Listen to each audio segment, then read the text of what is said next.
So at this time, we're going to welcome Christy Fisher, Zach Herman, and Kate Sharp. Christy Fisher has been the North Dakota NRCS state engineer since 2013 and previously worked as an NRCS engineer in Montana and Oregon, as well as for a consulting firm and nonprofit in Washington State. She's a 1990 graduate of the University of Washington and is currently working on her graduate degree through Montana State University. Zach Herman, who most of you know, is a project manager and principal with Houston Engineering, who specializes in assisting water resource districts to identify, establish strategies for, and implement water management solutions throughout North Dakota. Zach has considerable experience in hydrologic and hydraulic modeling of the Red River Basin using HEC, HMS, and you put that in your bio, huh, Zach? HEC, HMS, and HEC RAS. He's served in a key technical role for several modeling efforts in the Red River Basin, including development of standardized hydrologic models and the Halstead upstream retention study. Currently, he is working with several water boards to develop small watershed plans following nrcs PL 566 requirements. Zach's role in these efforts includes project coordination and outreach, engineering and technical considerations, and quantification and environmental impacts of proposed alternatives. Catherine Sharp is an environmental economist with Gannett Fleming, Inc. She has 2 decades of experience performing economic impact and benefit cost analysis for water resource projects. She completed a master's degree in applied economics, environmental management at Cornell University in 2003. She's an expert in flood damage modeling software and has completed flood damage assessments for more than 27 dams across the United States.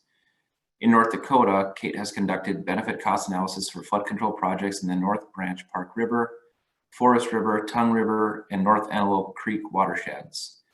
Kate and her team at Gannett Fleming specialize in analyzing flooding effects to commercial agriculture, and their work was recently incorporated into a Natural Resources Conservation Service Red River Regional Guidance document.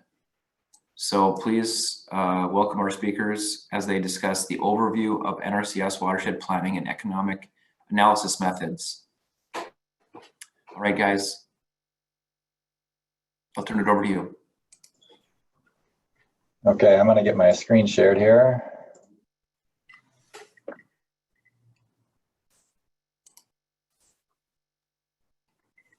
Hopefully you're all seeing it on our end, or on your end.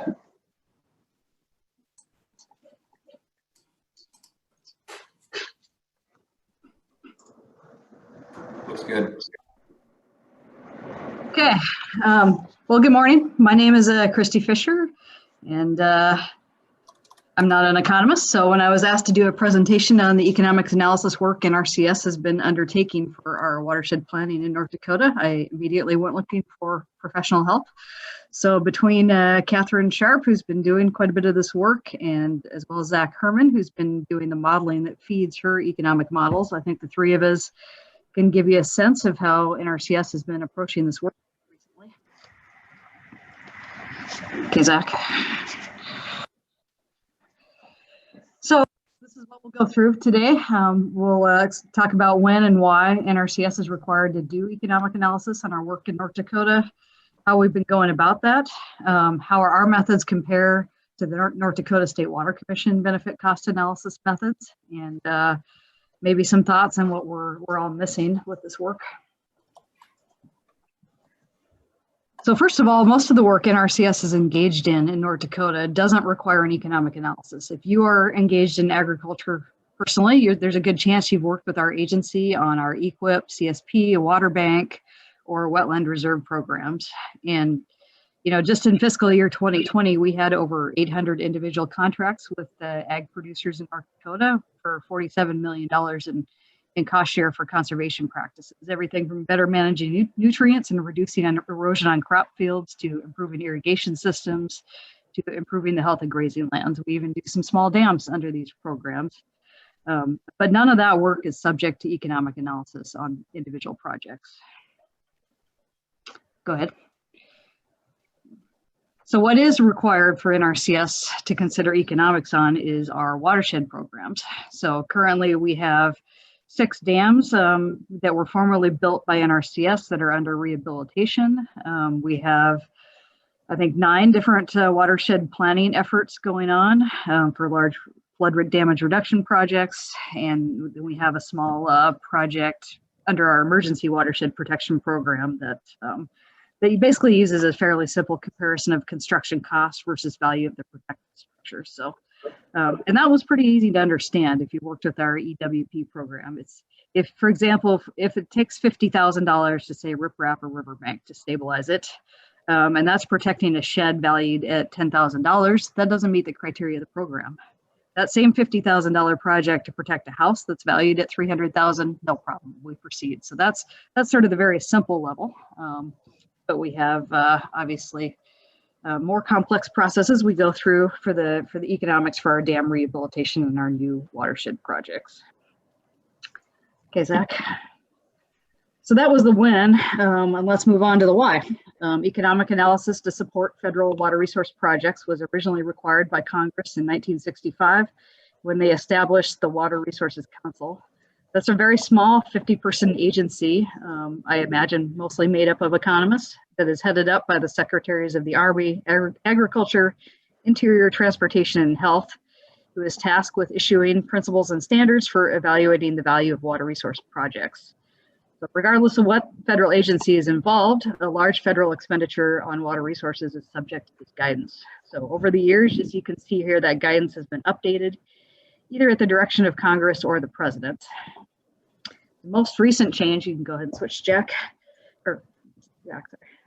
Most recent change was the 2014 congressional direction, which was actually not implemented by NRCS, 2018, that continued to require us to maximize the public benefits of a project related to its cost.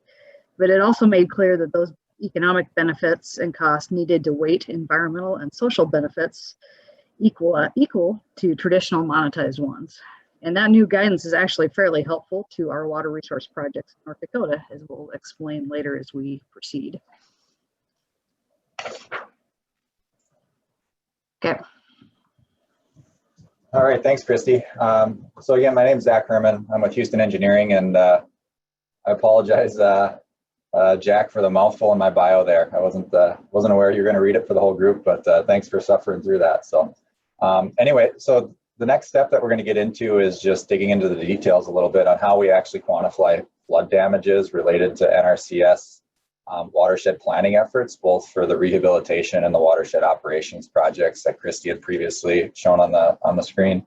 The first thing that kind of initiates these projects is there has to be some type of a demonstrated need. So typically that's something as simple as we know there's a flooding issue within a certain watershed.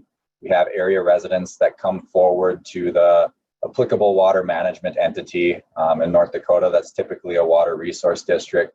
And that's often what initiates the overall planning effort when NRCS actually gets involved in assisting in watershed planning for flood control.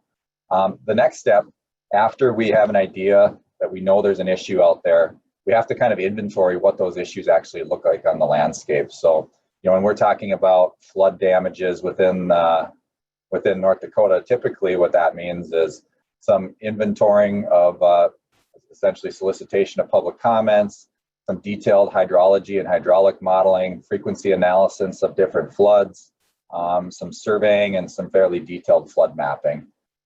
Once we have that information and we know kind of the physical characteristics and the statistical characteristics of different flood events, we then can provide that to the economists, so like Kate Sharp and her crew, to take the results and actually take those flood damages and determine what the monetized damages are that are associated with the flooding that occurs. So we'll be kind of walking through this in a little bit more detail here. So the first thing, when we're looking at flood damages, like I said, it really starts with a demonstrated need. So we know that there's a flooding issue within the watershed. This is an example location in the North Branch of the Park River. This is a watershed that was Christy had presented as one that's currently going through the watershed operations, watershed planning process. The plan is actually complete in draft format, and we're kind of getting through final reviews right now. But what this shows, this is a high magnitude rain event from the spring, late May of 2013, actually. We knew based on information that we got from area residents that we had a flooding issue within this watershed.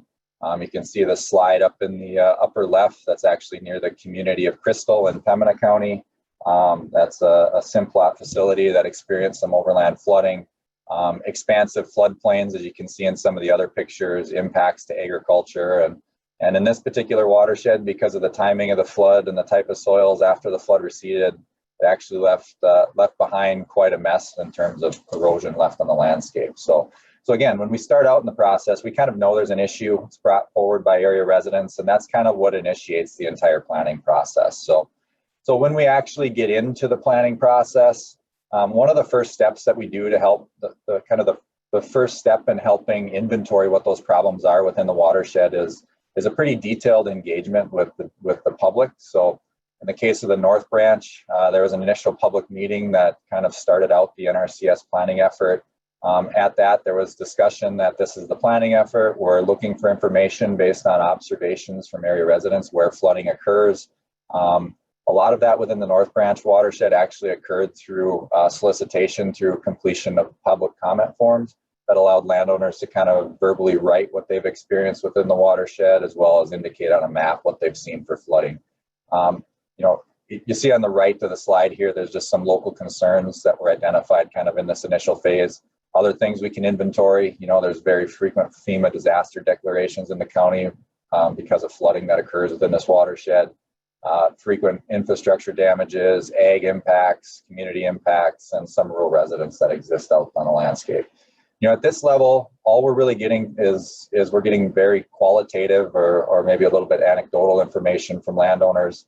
This really isn't sufficient detail to provide it to an economist to then go and monetize what those damages would be on the landscape. But this is very valuable information when we start kind of continuing to bore in and quantify what those flood damages look like on the landscape. This information really helps us with that. So kind of the next step is when we're actually looking at what are those quantified flood characteristics that we need to develop and provide to an economist to be able to monetize what those damages are. Kind of the first thing is we have to look at the frequency, or in other words, how often does flooding occur in the watershed? An example is a particular flood may occur once out of every X amount of years, or the 100-year flood, for example. Once we have a handle on frequency, we then need to take a look at some physical-based characteristics of the flooding that occurs. So things like where does it occur? So what does the floodplain look like? What's the extent of the floodplain? Those type of things. We need to look at the depth of flooding at various locations. So when it does flood, how deep is the water at certain locations when the flooding is actually occurring? The duration of flooding. Now, this is very critical when we're talking about things like crop damages, which was kind of a major component of the North Branch. There's a big difference in the type of damages that can be incurred if we have water on a field for 1 day versus 4 days, for example. So those are kind of if we were to categorize the three type of physical based flood characteristics that we have to analyze, it would be kind of the where, the depth, and how long, or the duration. And the final piece, again, very critical to when we're talking about crop damages, would be the seasonality. And when I say seasonality, what I'm talking about is when does the flooding occur within the year. So, for example, if we're analyzing rainfall events related to crop damages, there's a certain percent chance that you're going to receive rain in June versus April versus July, and each month has different corresponding damages because of the development of crops throughout the growing season. So those are kind of the 5 categorical things. We'll go through each of these just a little more detail. We'll continue to use the North Branch as an example, just to kind of illustrate what we've done, at least within the North Branch Park River, as well as several other of the NRCS watershed planning areas. So first, on the frequency side, so flood frequency can be analyzed a multitude of ways throughout the throughout North Dakota, there's USGS gauging data available for kind of larger tributary subwatersheds. There's USGS regression equations, which are empirical equations that allow you to estimate frequency of flooding based on various physical characteristics of the watershed, so things like slope and drainage area and things like that. What was used in the North Branch subwatershed was to take a look at rainfall recurrence data. So essentially what that is information that's made available through NOAA Atlas 14 as a publication. It's essentially different rainfalls for different frequencies or return periods for all types of different types of durations. So, you know, that publication would tell you, let's say in the case of the North Branch, we're looking at 4-day duration rainfalls. What's the corresponding rainfall depth for a 2-year rain all the way through a 500-year rain? So just for example, when we look at a 100-year rain or a 1% chance of occurring, it's approximately 6.3 inches that would occur across that entire watershed. So once we have kind of our different frequency of events that we're going to take a look at, then we need to develop those corresponding physical characteristics of the flooding associated with each of those frequency events. So again, we kind of start out with this event frequency, ultimately trying to get to what the required flood characteristics are that we need. But along the way, the steps that have to happen there, you know, the first thing is we have to take a look at the hydrology, or essentially, you know, in the case of the North Branch, we had these different rainfall events for different frequencies. We then took a look at different parameters within the watershed, things such as land use, soil types, topography, to estimate, number one, of that rainfall, how much of it do we estimate would actually be translated to a runoff depth? And then number two, once we have that runoff, what's the flood characteristics as that runoff begins to shed off the landscape? So essentially what that results in is we get at different locations throughout the watershed, we have information on the timing versus flow that occurs throughout the watershed. Once we have that info, kind of the next step we have to do is we take those flow hydrographs and we analyze them in more detail through the hydraulics, or essentially we analyze it based on looking at more detail in terms of things like channels and floodplains in the landscape. We rely pretty heavily on survey data and LiDAR data to define what the physical characteristics are of those features.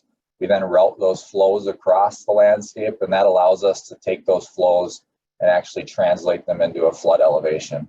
And once we have that flood elevation established, then, you know, we can begin to look at developing what those characteristics are, things like mapping the flood extents, analysis of what the depths are at different locations, and also how long does the flooding actually occur at different locations. So this next slide is actually an animation, so hopefully we can get this to work here. This is an export from a hydraulic model for the North Branch. So what this shows is the rainfall from the hydrology model was input into a PECRAS hydraulic model that routed those flows downstream, and you can kind of see, if you can see the pulse of water, I guess, moving from west to east across the watershed. There's certainly a timing component there that allows us to assess what the duration is on the landscape in terms of flooding. Also, we can estimate what the extents of flooding are, and also you see the varying shades of blue at different locations. What that correlates to is the depth of flooding that actually occurs. So that becomes very critical when we're looking at things like structural impacts and how deep the water is getting on a building, for example. And the last piece that we need to assess is just the seasonality. Again, seasonality is just when does the flooding actually occur within the year. So, you know, within the case of the North Branch, Atlas 14 provides quite a bit of information in terms of the rainfall data that was used to develop those depths, including the time of year that those different events happen that were used to develop the rainfall depths. So we were able to take that information at multiple gauging locations that kind of surround our planning watershed, assess when did those rains actually occur throughout the year, and then apply that based on a percentage for each month. So as you can see, you know, the highest portion of rain likely to occur within the North Branch subwatershed occurs from May through August. So you can see that kind of illustrated on the screen here. You know, at first glance, it may seem a little bit counterintuitive that this method isn't necessarily taking into account the spring flooding and things like that that might happen in April or late March in this particular watershed.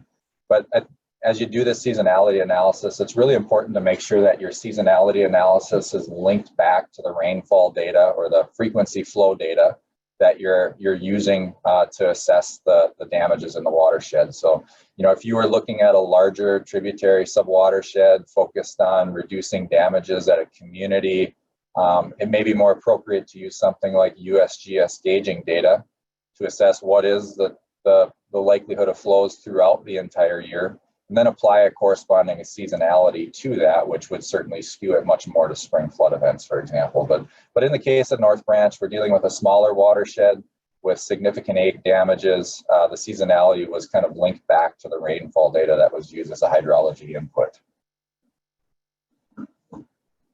And finally, just on the alternative review side, so what you're seeing on the screen, this is just an overview of what the current alternative is for North Branch. It's a storage site that, there,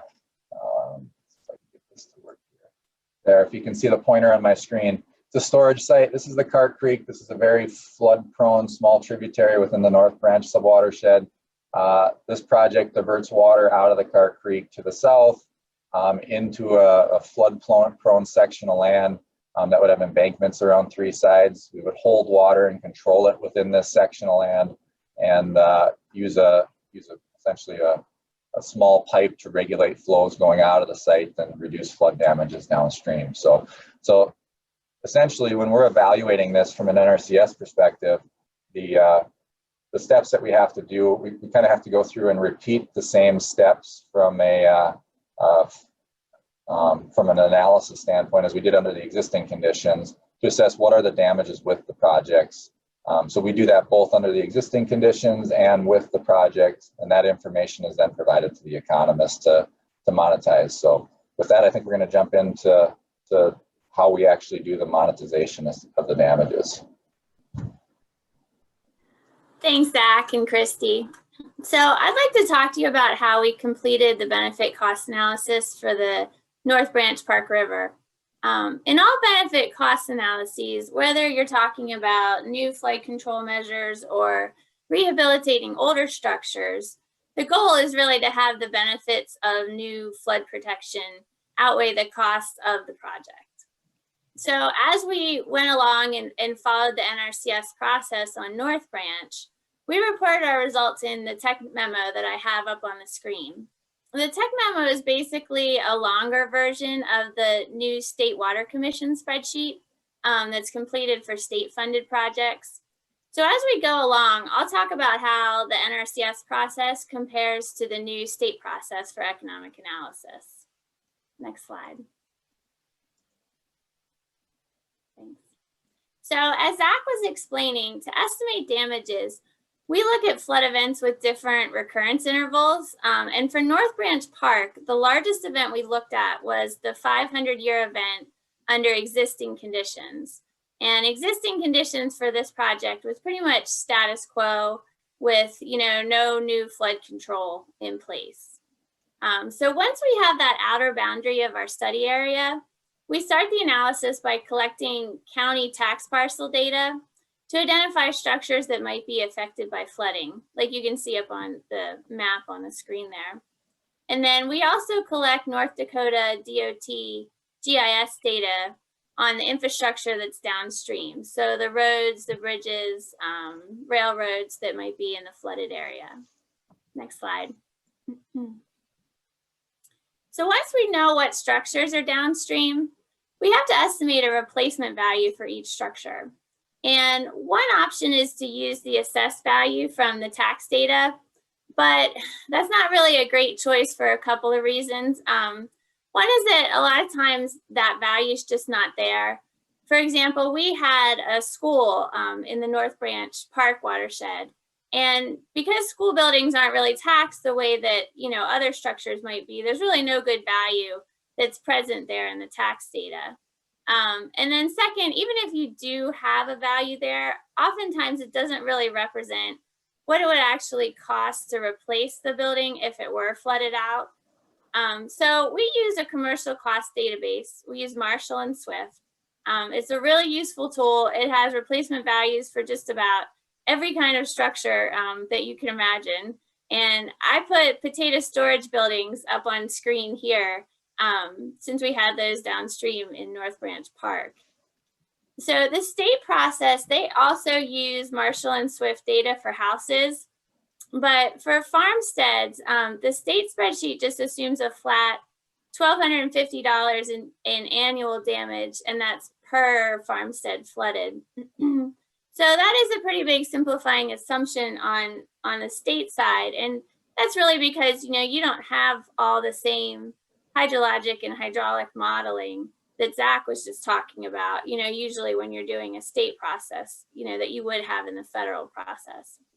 We do often get a fair bit of farmstead damage that would come in higher than that state number. So that is a difference between those two processes. Next slide. So for flood damages, it's not just the value of the structure itself, but it's also the value of the contents, what's inside the building, that results in damage. And on the house side, for houses, it's a pretty straightforward calculation. It's usually 50% of the structure value. And that's pretty consistent across all kinds of flood damage assessment modeling.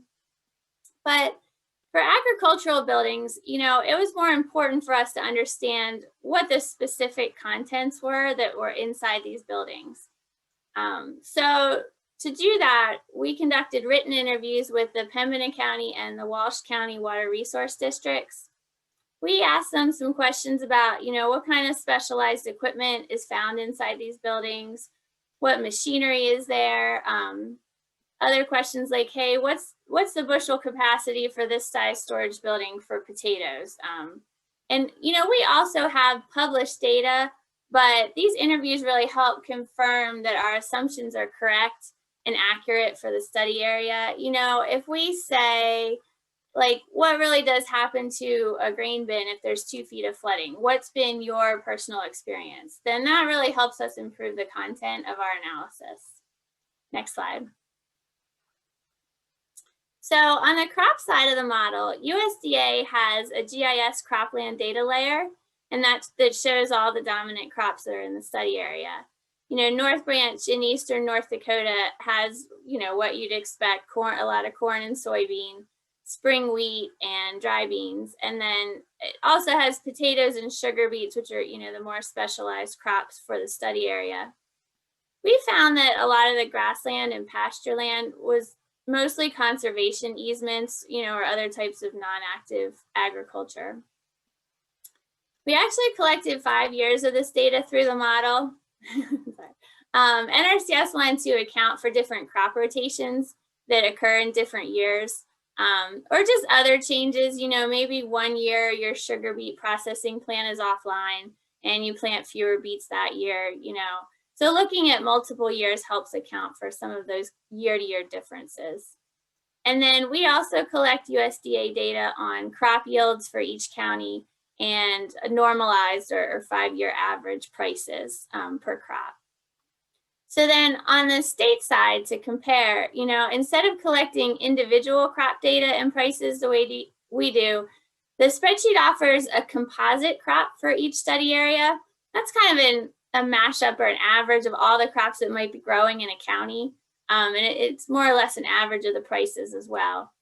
And a lot of their information is also based on crop insurance claims versus, mapping sort of data the way we have here. So on the state side, that gives you, an estimate of crop damages that you can compare between counties, which is really the whole purpose of the state process. So they both do their job as far as analysis goes, even though they're a little bit different. Next slide. So once we collect all of this data, we use the U.S. Army Corps of Engineers HEC Flood Impact Assessment, or HEC FIA model. to estimate flood damages for each flood event. This is a model that we like and NRCS likes. There are other good models out there. You know, you might run into HEC FDA, or FEMA has a model called HAZIS, you know, which are also good for these types of analyses.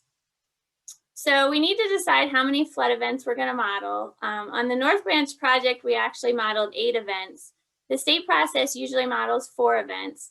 There's really no firm number on how many events to include. You really just want to select a range that's going to capture effects to the study area. And then on the map there, you can kind of see what the results look like as we move from smaller to larger events. Next slide. So the benefits on the North Branch project come from avoiding flood damages downstream. You know, so we compare our existing conditions eventually against the alternative that we want to implement. And then we see how much flood reduction is going to result. The images up on the screen are a couple of study area properties. And then you can see our output there from the model. We made some assumptions about personal vehicles, and then you can see the other damage types that are there. So on the monetary benefits side, you know, on the dollars, North Branch Park was really focused on flood reduction. And then we also looked at reducing the administrative cost of the National Flood Insurance Program. That's not something that would really factor in at the state level. So that's not something that you would include at the state level.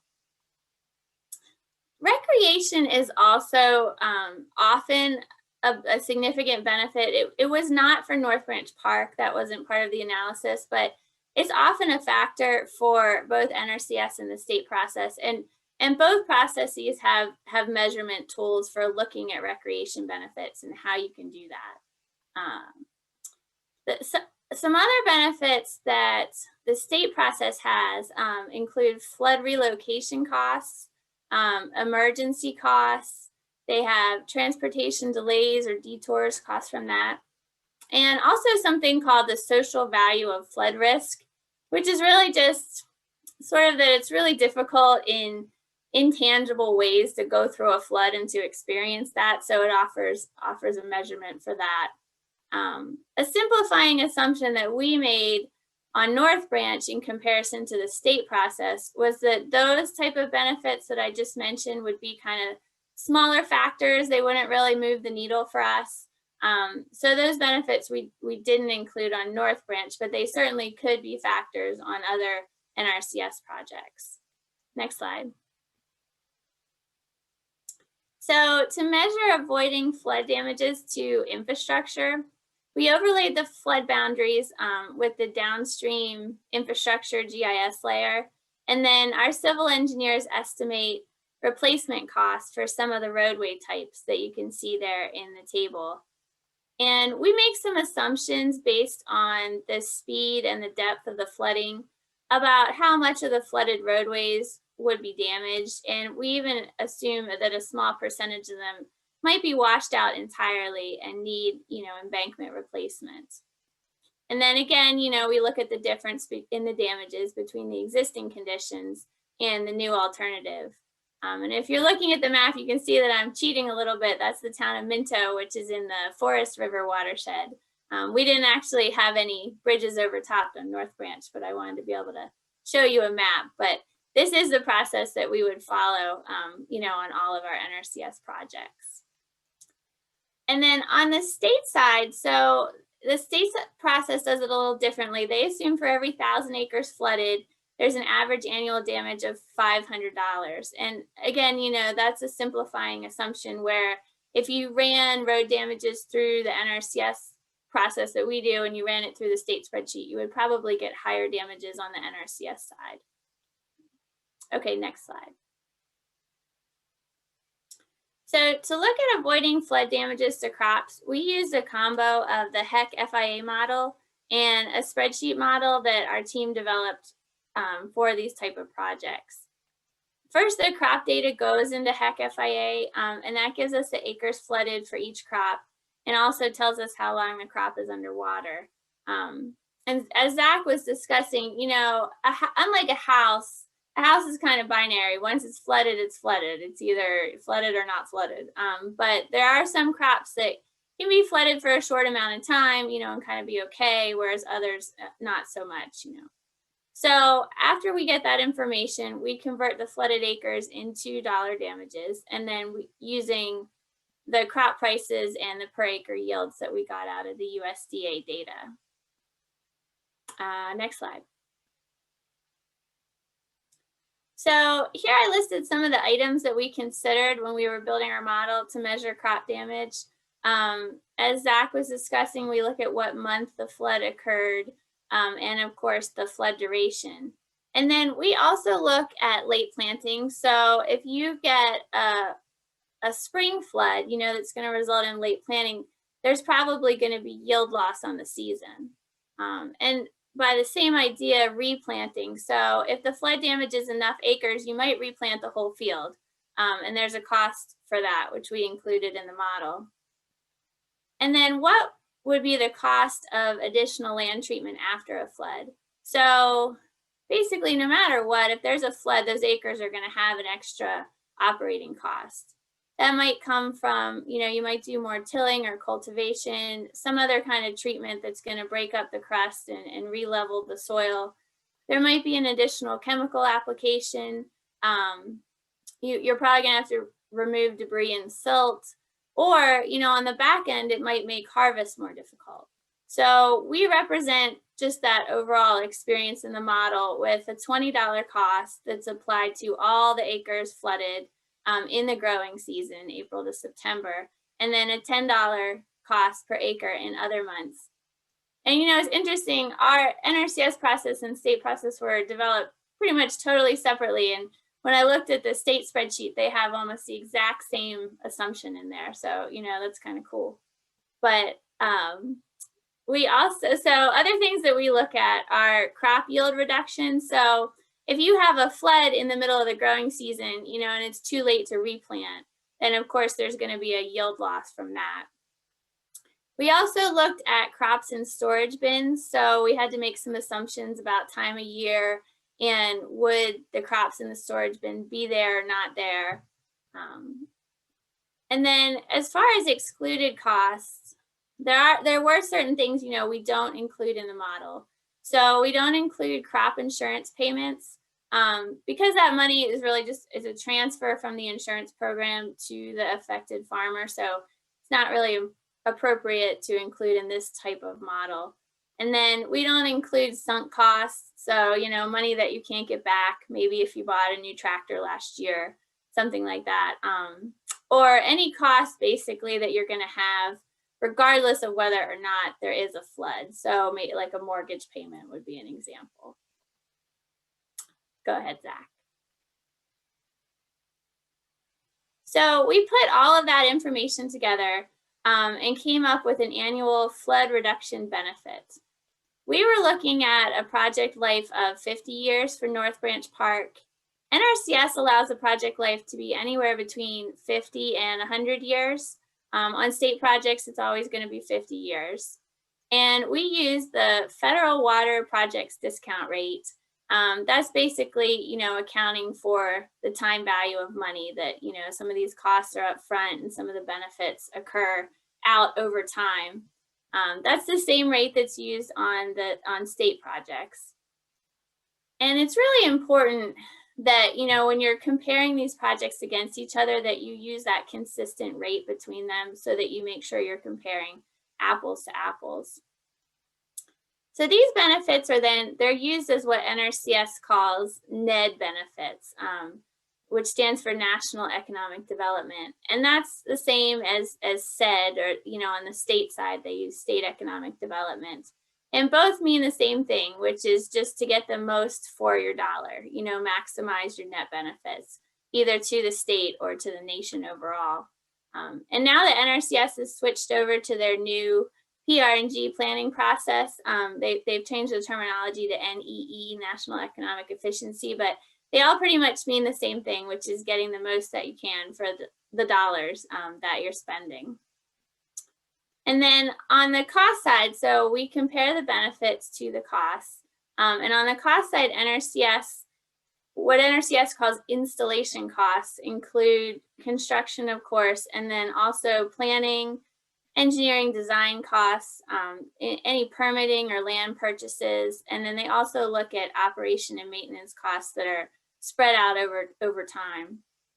And because we were doing this project a few years ago, we were operating under some older NRCS rules, and they really didn't have an easy formal way to put environmental and social goals on the same plane, on the same ground as the economic effects, as the dollars. That's what Christy was referring to a little bit earlier in the presentation, where NRCS has really moved to looking at those 3 benefit types on a more even playing field. So, we knew though for this project for North Branch that we had a lot more benefits than what was showing on paper.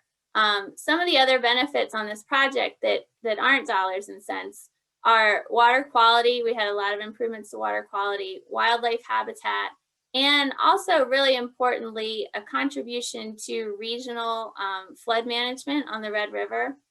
So when we were doing the plan, we went back and, really documented those benefits. It was qualitative, but we included those benefits in the plan as well. And that was really critical when it came to getting this project funded, and the project's recently moved into final design.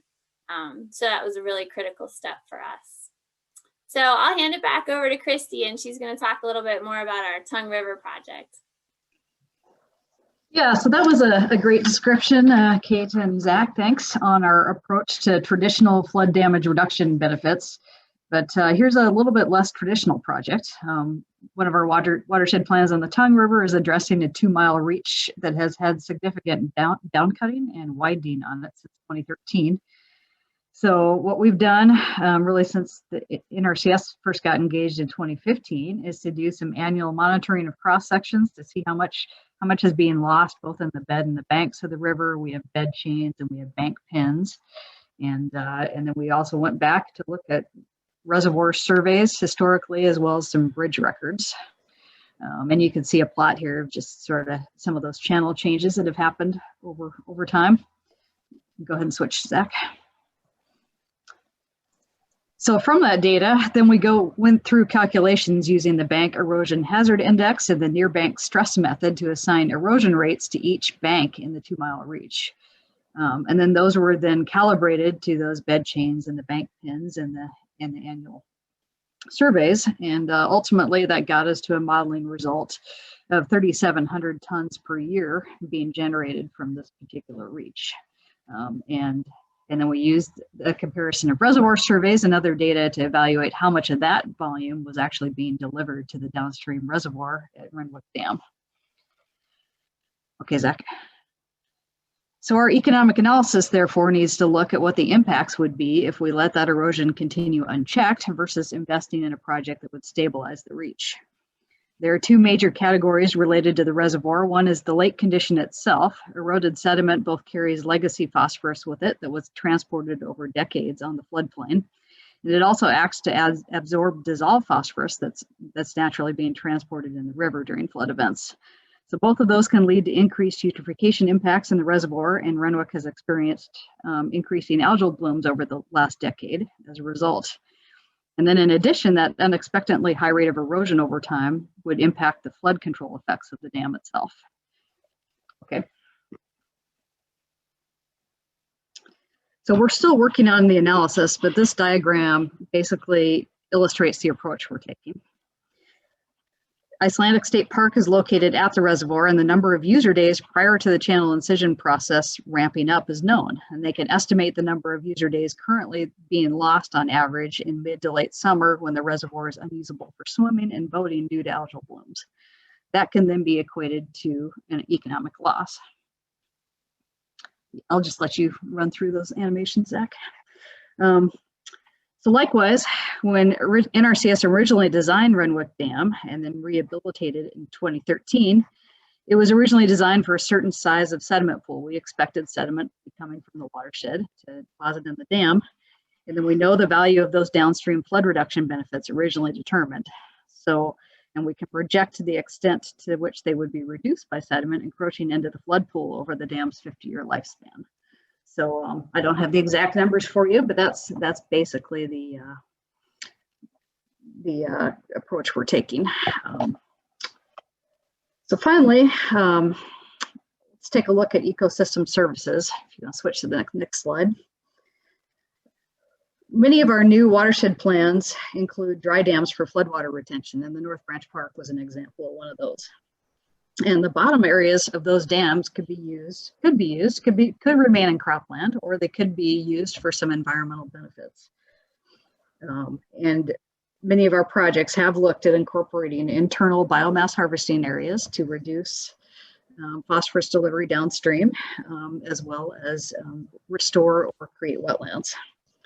So the table at the top here shows some of those projects, and note we're still engaged in planning several of these. So some of these are very draft figures. But as an example, the North Branch Park on the top row has a total cost of $10.2 million to build and to acquire land rights, etc. And we had monetized flood reduction benefits of $5.5 million for that project. So it also results in an increase in wetland acres of 491. So how do we quantify those beyond just an acreage value?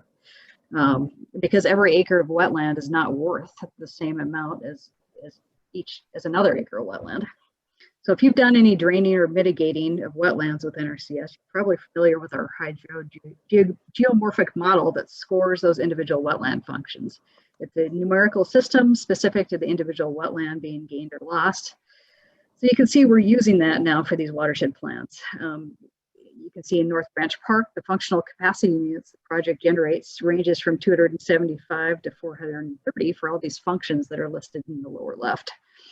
So having those numbers basically allows us to compare and contrast projects. So you can see here under the non-flood damage reduction benefits, if you just solely ascribe those to wetlands, North Branch Park looks great at about 9,000 an acre. And this very draft initial version of the Upper Maple 2A looks horrible. It's $141,000 an acre for a wetland. That doesn't make any sense. And this is basically how we're sort of comparing and contrasting projects. Likewise, on water quality, we can model the effects of projects on reducing phosphorus. We also know that somewhere about 4 acres of biomass, dedicated biomass harvesting area where you impound, a foot or two of water throughout the growing season to intentionally grow cattails or other wetland vegetation. And then you go in and you drain that area in the fall and harvest it to remove that biomass. If you have about 4 acres of that per square mile of drainage area, the research is showing you're basically going to be removing all of the phosphorus, incoming phosphorus in the watershed. So we can kind of look at, okay, where are we at in terms of that biomass harvesting area when we look at these projects and say, hey, do we really have enough environmental benefits to proceed here, or do we not? So this is basically the approach we're taking, and it's, like I said, this is relatively new in North Dakota, but we have enough projects going on that we've been successful in kind of trying to figure this out and moving projects forward.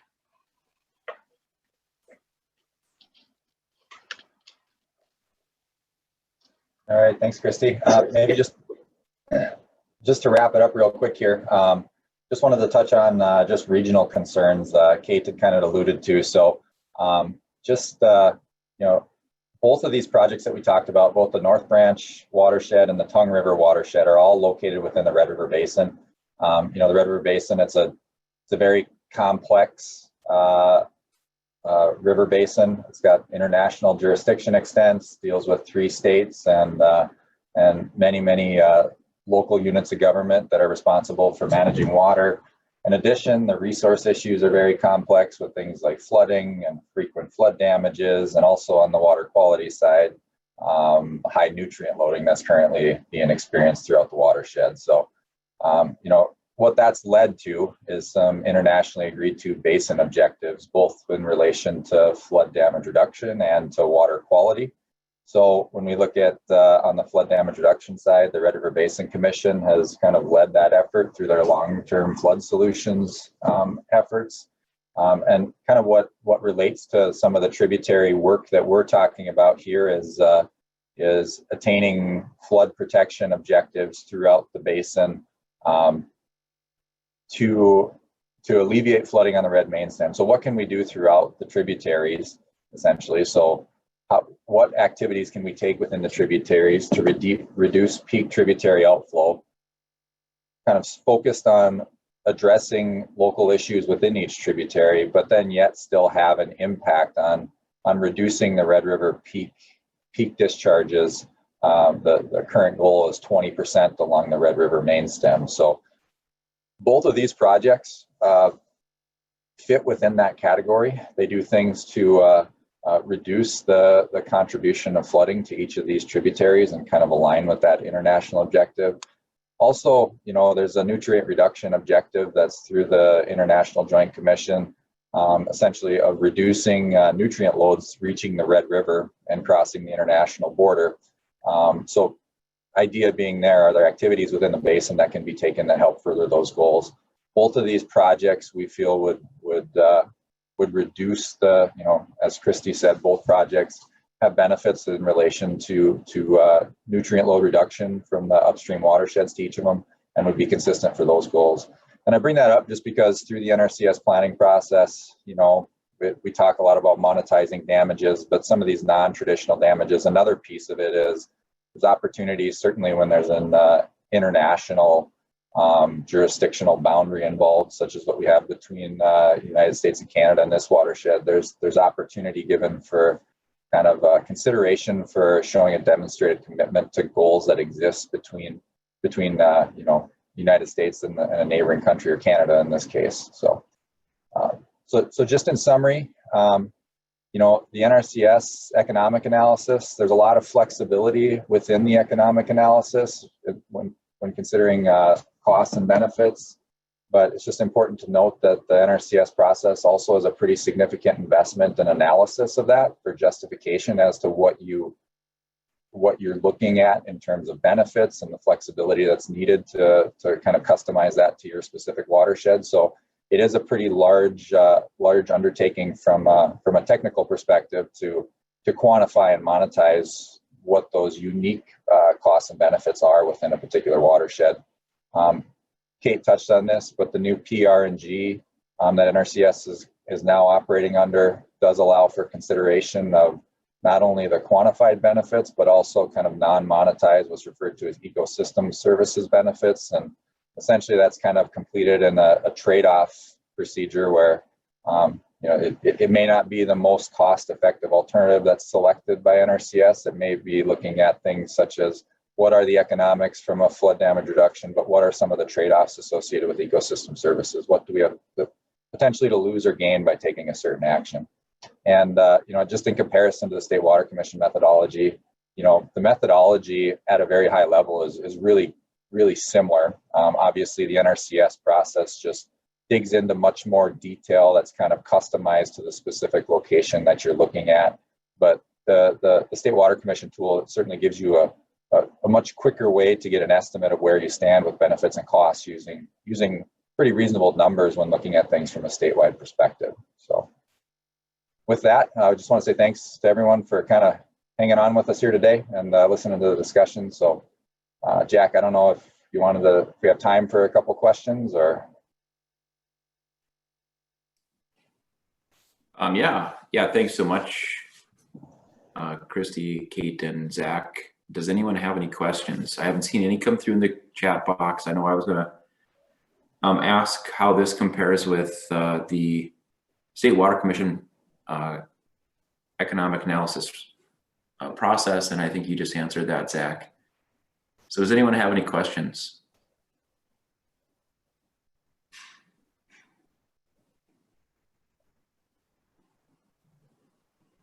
Hearing none, thanks so much for your presentation. What we'll do is we'll just take a short break and change over the hosts, and so we'll just take 1 to 2 minutes, and we'll keep going. So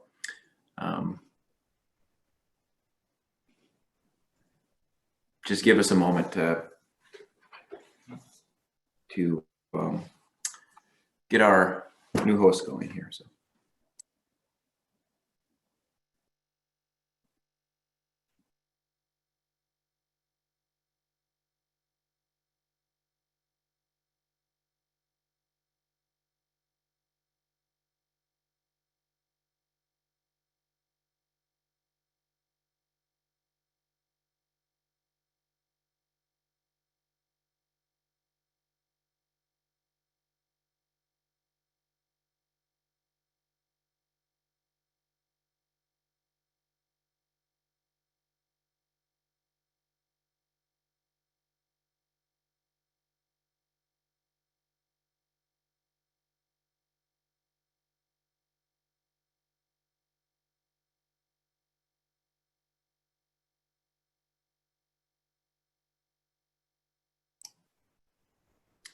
Hey, Julie?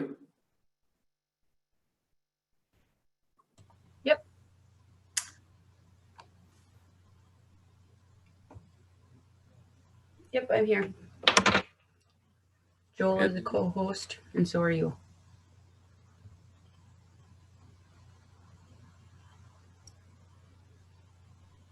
And I can see your screen. Okay.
Okay, everybody, I guess we'll get started on the next presentation.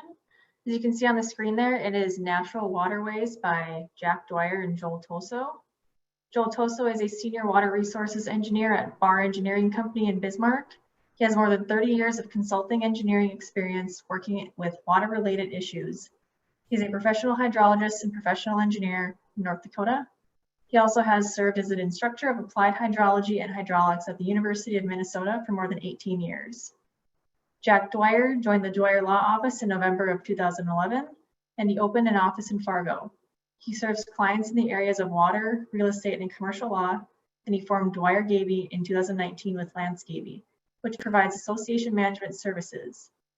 He graduated from Concordia College in Moorhead, Minnesota in 2004 with a degree in accounting, and he graduated from the University of North Dakota School of Law in 2009 with distinction. Jack is licensed in North Dakota and Minnesota, and he has a passion for his family, baseball, and the outdoors, and he loves North Dakota. So please welcome Joel and Jack as they provide an overview of natural waterways. I'll turn it over to you guys. All right, thank you, Keely. All right, can everyone see the screen okay? So today, Joel and I will be talking about natural waterways. It's a presentation to identify North Dakota drainage law as it pertains to a watercourse as opposed to other water features. So surface water has two connotations when we're talking about water in North Dakota. For drainage, surface water historically has a connotation of basically water that's forming from precipitation and flowing across the top of the earth into depressions, which is distinguishable from water that hits a more permanent type water feature, such as a slough or a lake or a watercourse. And so until surface water hits that watercourse or slough, it's referred to as surface water. It's I think in modern times it's referred to a lot of times as sheet water. For appropriations, surface water includes all water lies above ground, which is distinguishable from groundwater.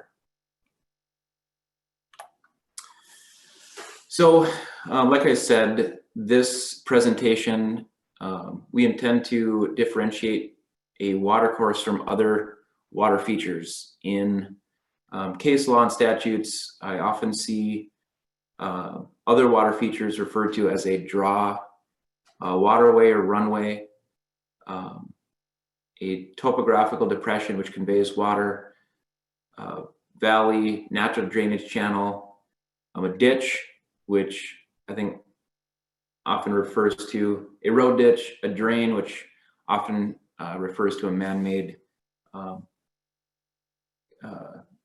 tool for conveyance. So watercourses do have a definition in Century Code, and I have it on the screen. A watercourse entitled to the protection of law is constituted if there is a sufficient natural and accustomed flow of water to form and maintain a distinct and defined channel. It is not essential that the supply of water should be continuous or from a perennial living source. It is enough if the flow arises periodically from natural causes and reaches a plainly defined channel of a permanent character. And then if a water board requests, the state engineer will perform a watercourse determination. So a couple cases, one of the foremost cases on that defines what a watercourse is the Fromke v. Parker. It's a case out of Ransom County that's 100 years old. It took place when Parker, the defendant in the case, he installed a tile project which drained a 40-acre slough, and he outletted the tile project on his neighbor's property. He had obtained an easement and ran that pipe 1,800 feet to a quote natural draw, and that pipe outletted on the surface of the neighbor's property, and then it ran through the draw into the plaintiff's property, the Fromkes, Sunbees, and Olsons. Now, the plaintiffs sued. The evidence that the court found was that prior to the construction of the project, water occasionally overtopped the slough that was drained, but the draw in question was routinely farmed and produced a crop in all but the wettest years. After the construction of Parker's tile terrain project, the draw became unfarmable, and two downstream sloughs, one on the Sunbees land and one on the Olson's land, increased substantially in size. Parker, the defendant, argued that the draw was a watercourse and that he had an implied easement to discharge surface waters into this watercourse. The court's ruling was that the draw or runway in question was simply a natural drainage channel for such surface waters that are occasioned by winter snows or spring rains upon the tributary lands. It serves this purpose only occasionally and temporarily. It possesses none of the characteristics of a definite bed, definite channel, of a permanent source of water supply, either continuous or periodic, to establish the same as a watercourse.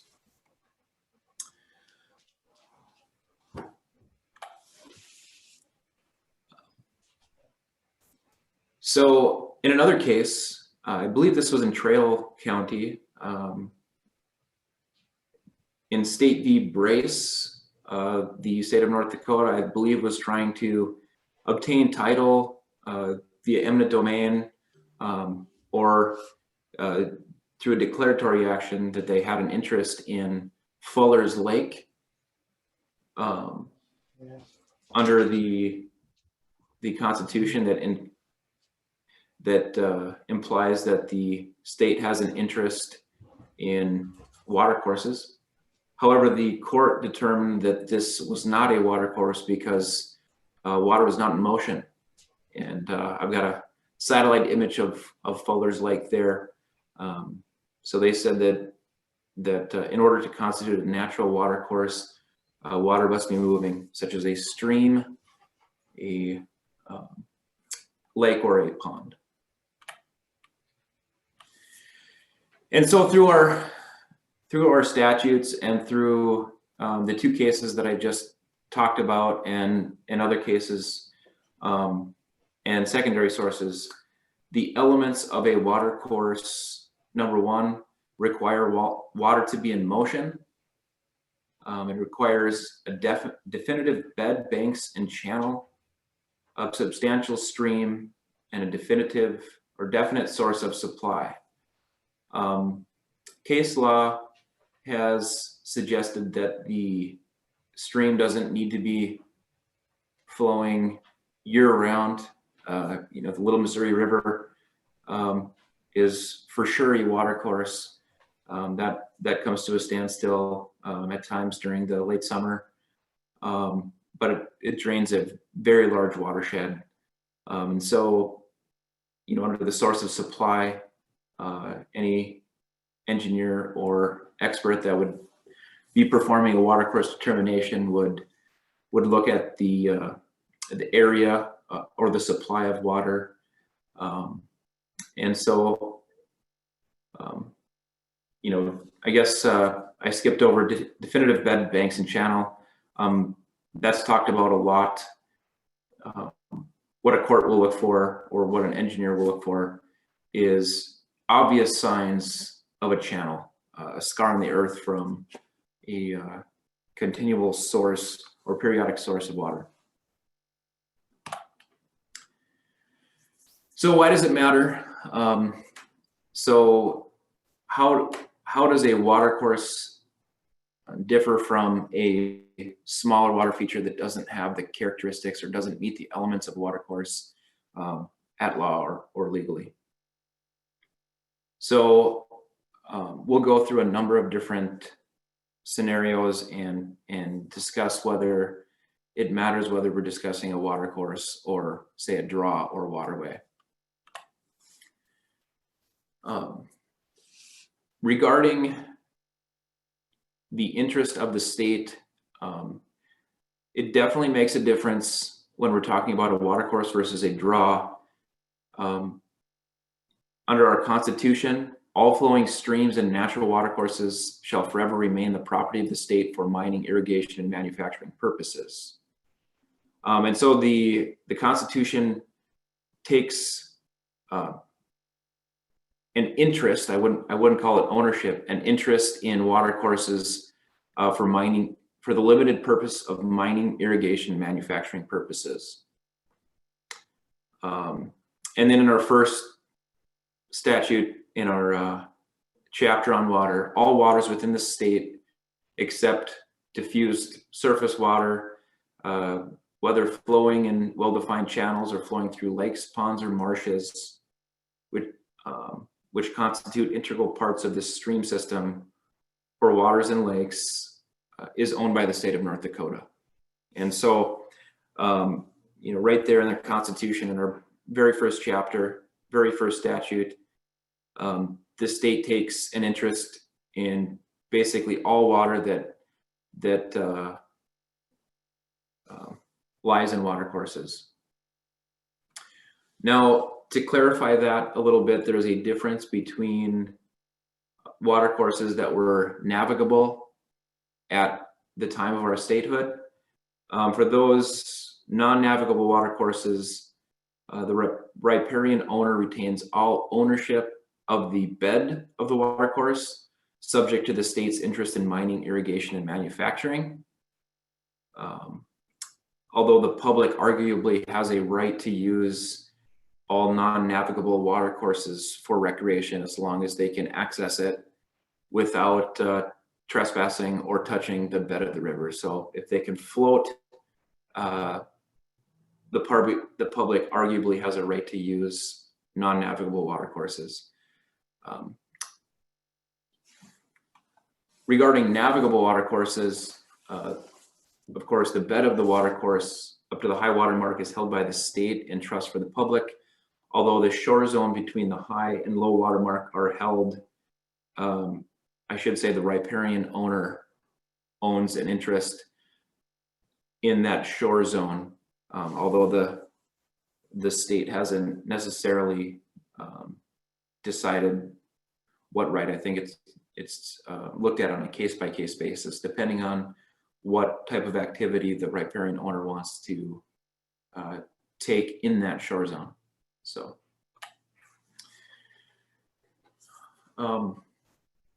regarding implied easements, as I mentioned in the Fromke case, the court in that case, this case is still good law.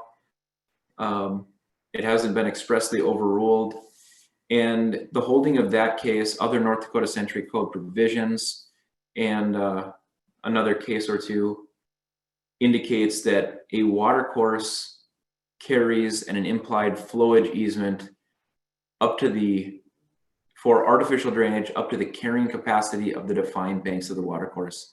That hasn't been stated that that clearly. However, there certainly is that type of connotation in the Fromke case.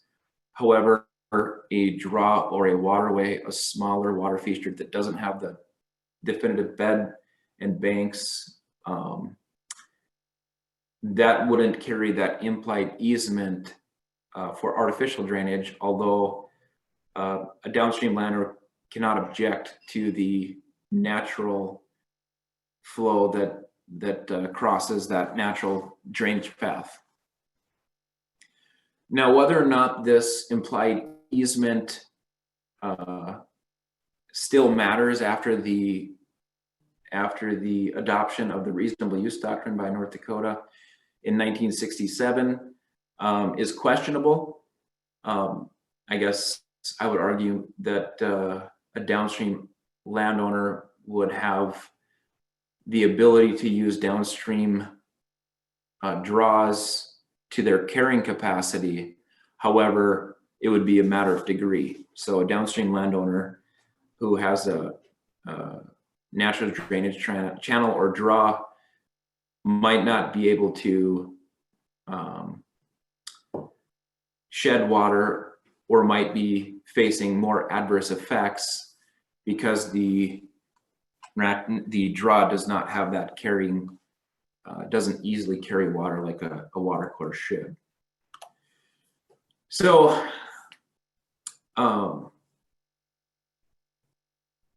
regarding private drainage disputes, as I just let on, the reasonable use doctrine, which was adopted in North Dakota, allows an upstream landowner to drain his or her land and increase flow on downstream lands to the extent that there is reasonable necessity, reasonable care is taken to avoid unnecessary injury, the utility of the drainage reasonably outweighs harm to the downstream land, and if practical, the natural drainage system is improved according to its reasonable carrying capacity, or a reasonable artificial drainage system is adopted. So those are the elements that were set forth in by our Supreme Court of North Dakota. As I let on, a watercourse would in theory have more carrying capacity than a draw, and so there wouldn't be any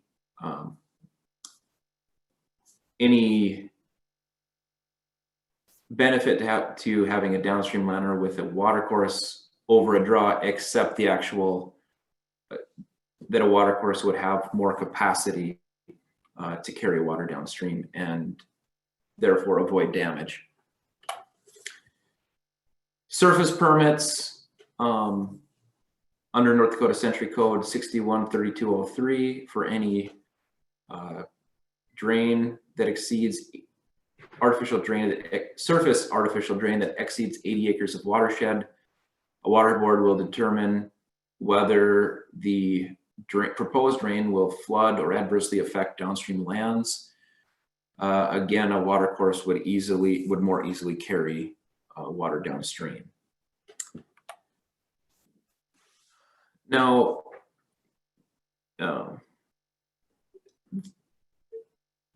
the difference between a watercourse and a draw becomes more apparent when we're talking about subsurface water management permitting in North Dakota. So under 613203.1, which faced significant reform in 2017, a proposed tile project does not need to provide downstream notice if that project outlets directly into an assessment drain, natural watercourse, slough, or lake. That's how the statute read in after that 2017 legislative session. So that law, I guess, exemplified the legislature's understanding, or the idea that a watercourse carries that implied easement that we talked about in Fromke. And I would mention that if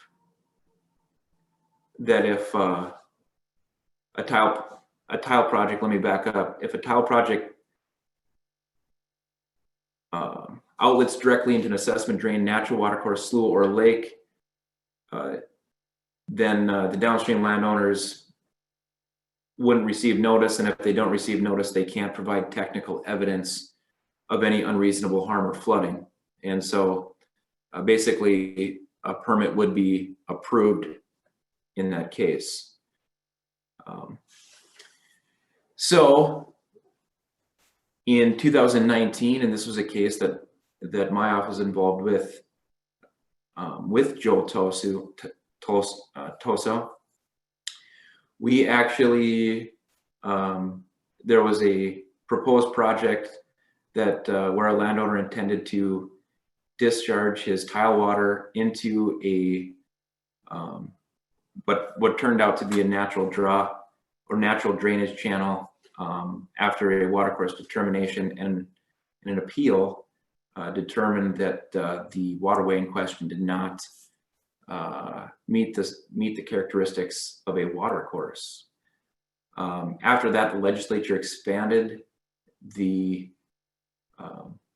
exception for notice to downstream when there was a waterway that was depicted as a perennial or intermittent stream or river on a United States Geological Survey topography map, i.e. the blue line test. And so now, in addition to a natural watercourse, if a draw or natural drainage channel is depicted on that USGS topo map as an intermittent stream or river, it now, I guess, prevents a downstream landowner from providing technical evidence, or does not afford that downstream landowner the ability to provide technical evidence of unreasonable harm or flooding, and therefore the water board would be mandated to issue that tile permit.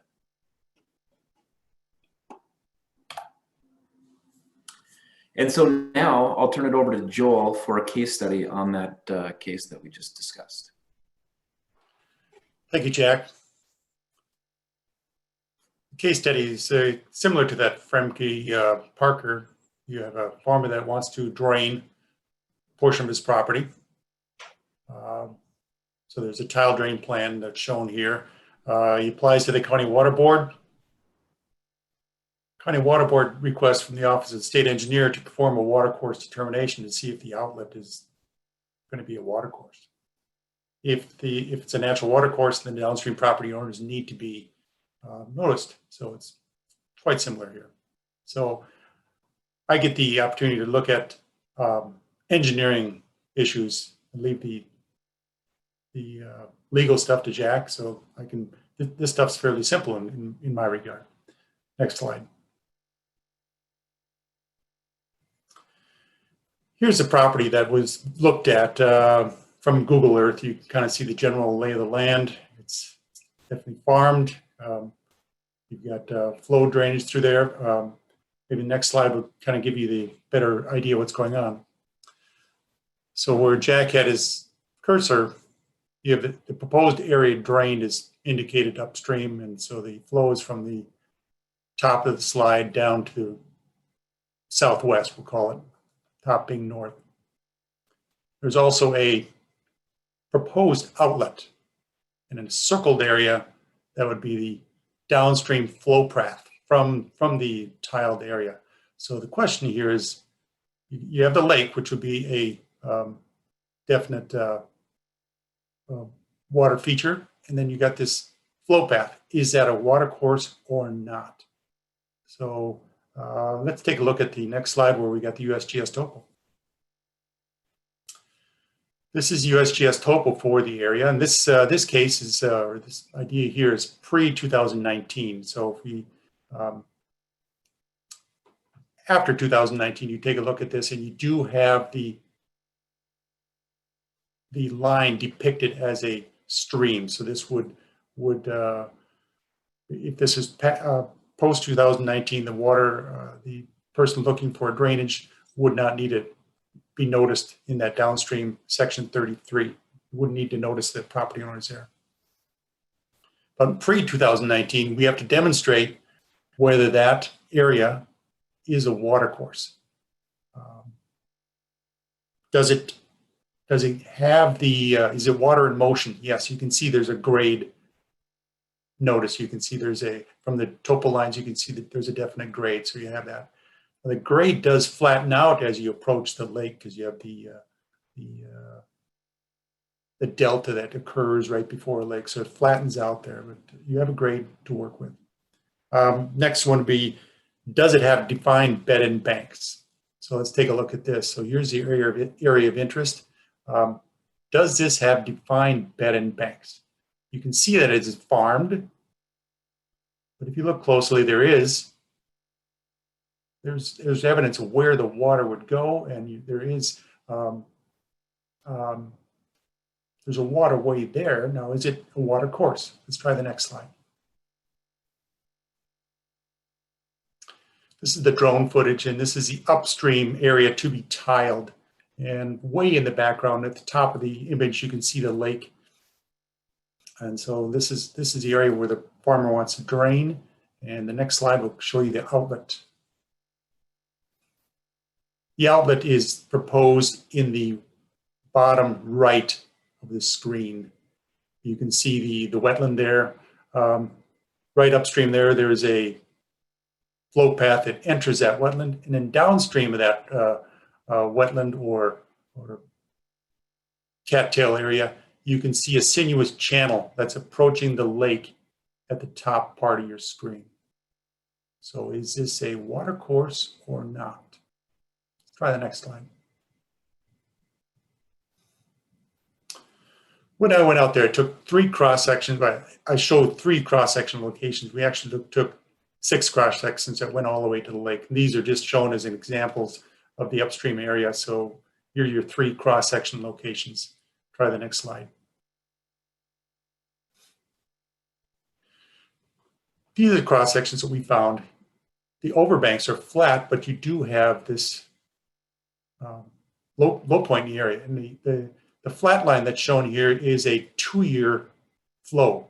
So if you have a 2-year flood that would come through here, you would see this amount of channel depth passing through this area. So cross section 1 looks fairly definitive. You have, I would say, you have bed and banks. Cross section 2, you could argue that you'd have the same. Cross section 3 becomes a little more difficult because it's more spread out.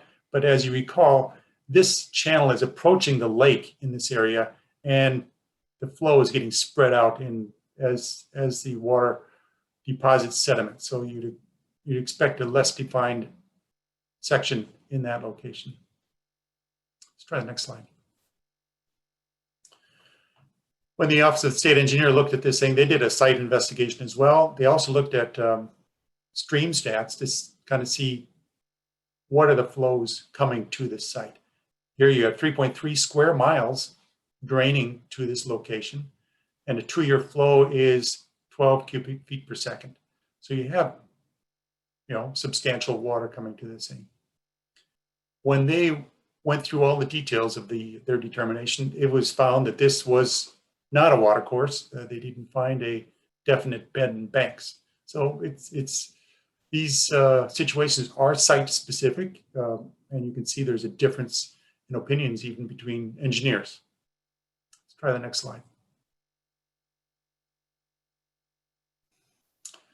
So again, you've got this map. I was interested to see another water course or another flow path, we'll call it. I circled it here, called it other considerations. There again, you have under 2019, that does have a blue line as we talked about on the USGS map. So it would be considered a drainage way, but note the drainage area coming to this area of consideration. you kind of visually look at it, it may have maybe a square mile draining to it. So it's substantially less drainage area coming to it. But the slope of the water course, as you can see by the contours, is accentuated. So let's try the next slide. If you look on Google Earth and zoom in, you can even see on Google Earth that there's a defined bed and banks. And it's likely a result of the steeper slope and the significant runoff coming to it, but it is only a square mile. So the question is, does this have substantial water supply going to it? So there'd be a discussion here. Let's try the next slide. So getting back to the elements of the watercourse, you have water in motion. You saw the slopes there, defined bed and banks. Okay, we looked at some of those. Substantial stream. Is 3 square miles enough? Is 1 square mile enough? These are very site-specific considerations. So there's even complications with regard to the engineering, as well as the legal. So this is not a straightforward issue. And I'm going to turn it back to Jack for the legal stuff again.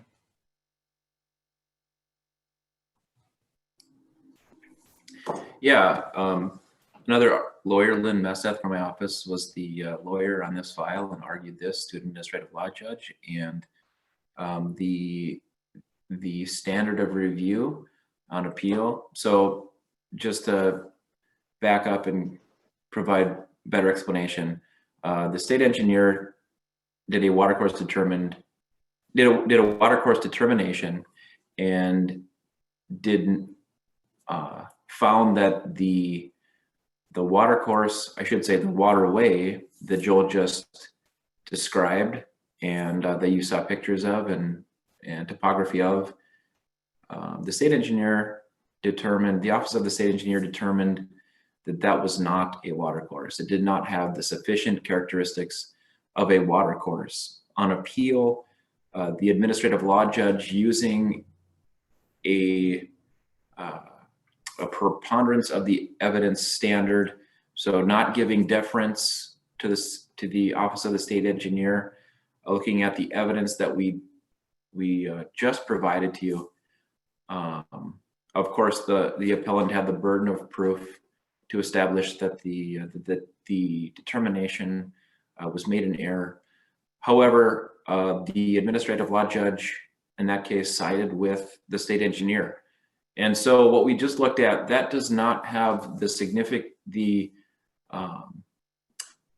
based on our experience, that does not have does not meet the elements of a watercourse. And so I guess we just wanted to explain that, a watercourse needs something even greater. It needs a more definitive bed banking channels and a more substantial stream and a better source of supply than what you just looked at.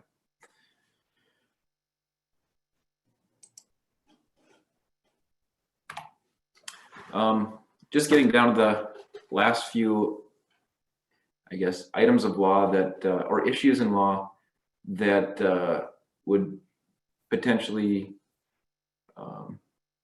be determined upon whether or not there is a watercourse versus a smaller water feature. Obstructions. So I'm not going to read the statutes, but for our obstruction statutes, I believe that there are 3 of them. I believe as long as this word ditch here refers to a road ditch,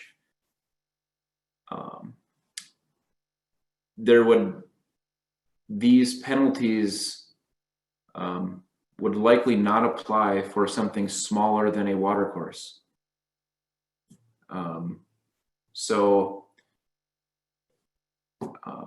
Just they use the word watercourse. Watercourses are defined. Obviously, this also includes drain. Under 16.1-51, drain. The word drain is identified, or it indicates that it includes both a watercourse or an artificial drain. And so just to go over that again, for an obstruction, to meet these statutes, we have to be talking about a watercourse, not a natural draw.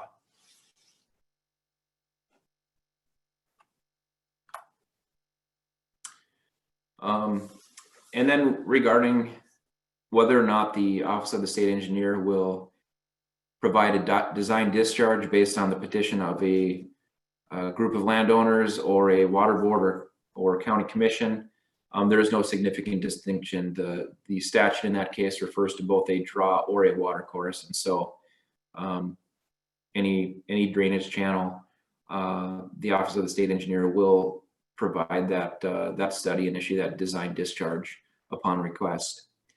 And so that concludes our presentation. And so I guess we open it up. I haven't been paying attention to the chat box if there's been any questions for either Joel or myself.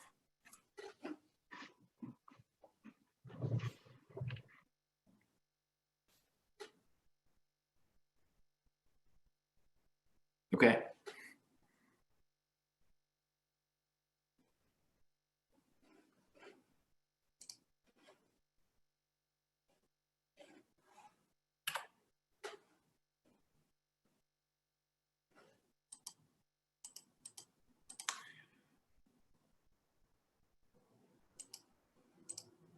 Well, what we'll do here is we'll just take a minute to get, if Julie can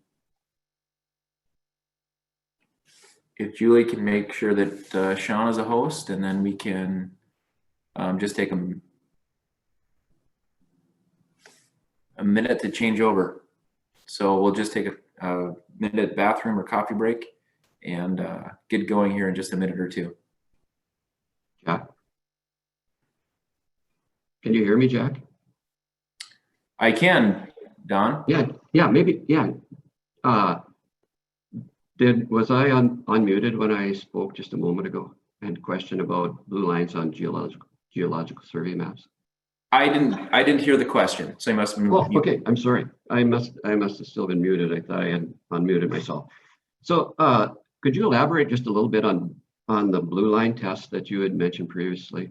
And my assumption is that that's from geological survey maps from the past.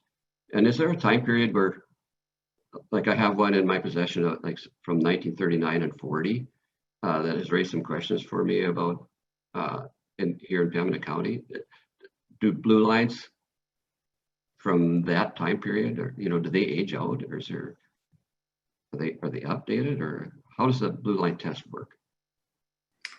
Well, the blue line test, if we're talking about a proposed tile drain project and the outlet of a tile project,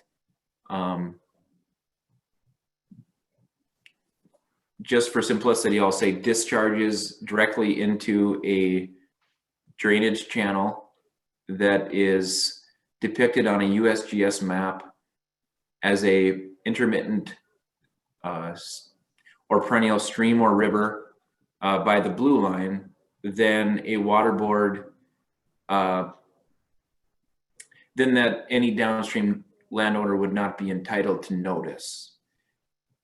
So, and if a downstream is not entitled to notice, then they have no ability to provide technical evidence. The water board can't consider technical evidence of unreasonable harm or flooding from that downstream landowner.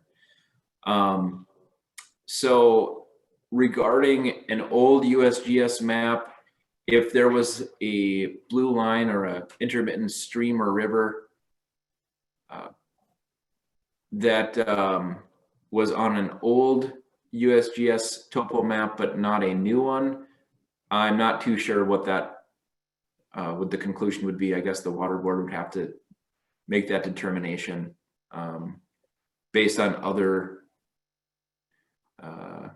based on their own intuition and information. So they're not just they're not considered a natural water course simply because they show up as a blue line on an older geological survey map. Correct. If you look at the case study, the draw that we just looked at wasn't a natural watercourse, but it was an intermittent stream, perennial or intermittent stream or river that was depicted by a blue line on a USGS topo map. Thank you, Jack. Okay.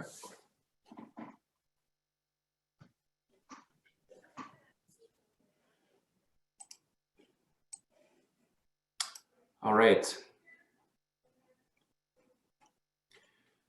Well, at this time, I will introduce Sean Fredericks. Sean Fredericks is a shareholder at Onstead Twitchell Law Firm in West Fargo. Sean practices water law exclusively, and he represents several water resource districts and rural water systems in North Dakota. Sean has nearly 20 years of experience. He's a leader in water in the state, and he appreciates his relationships with other water leaders and boards throughout North Dakota. Sean will be talking about assessment drains. So welcome, Sean. Turn it over to you. Hey, Jack. Thank you, sir. Gotta share my screen here.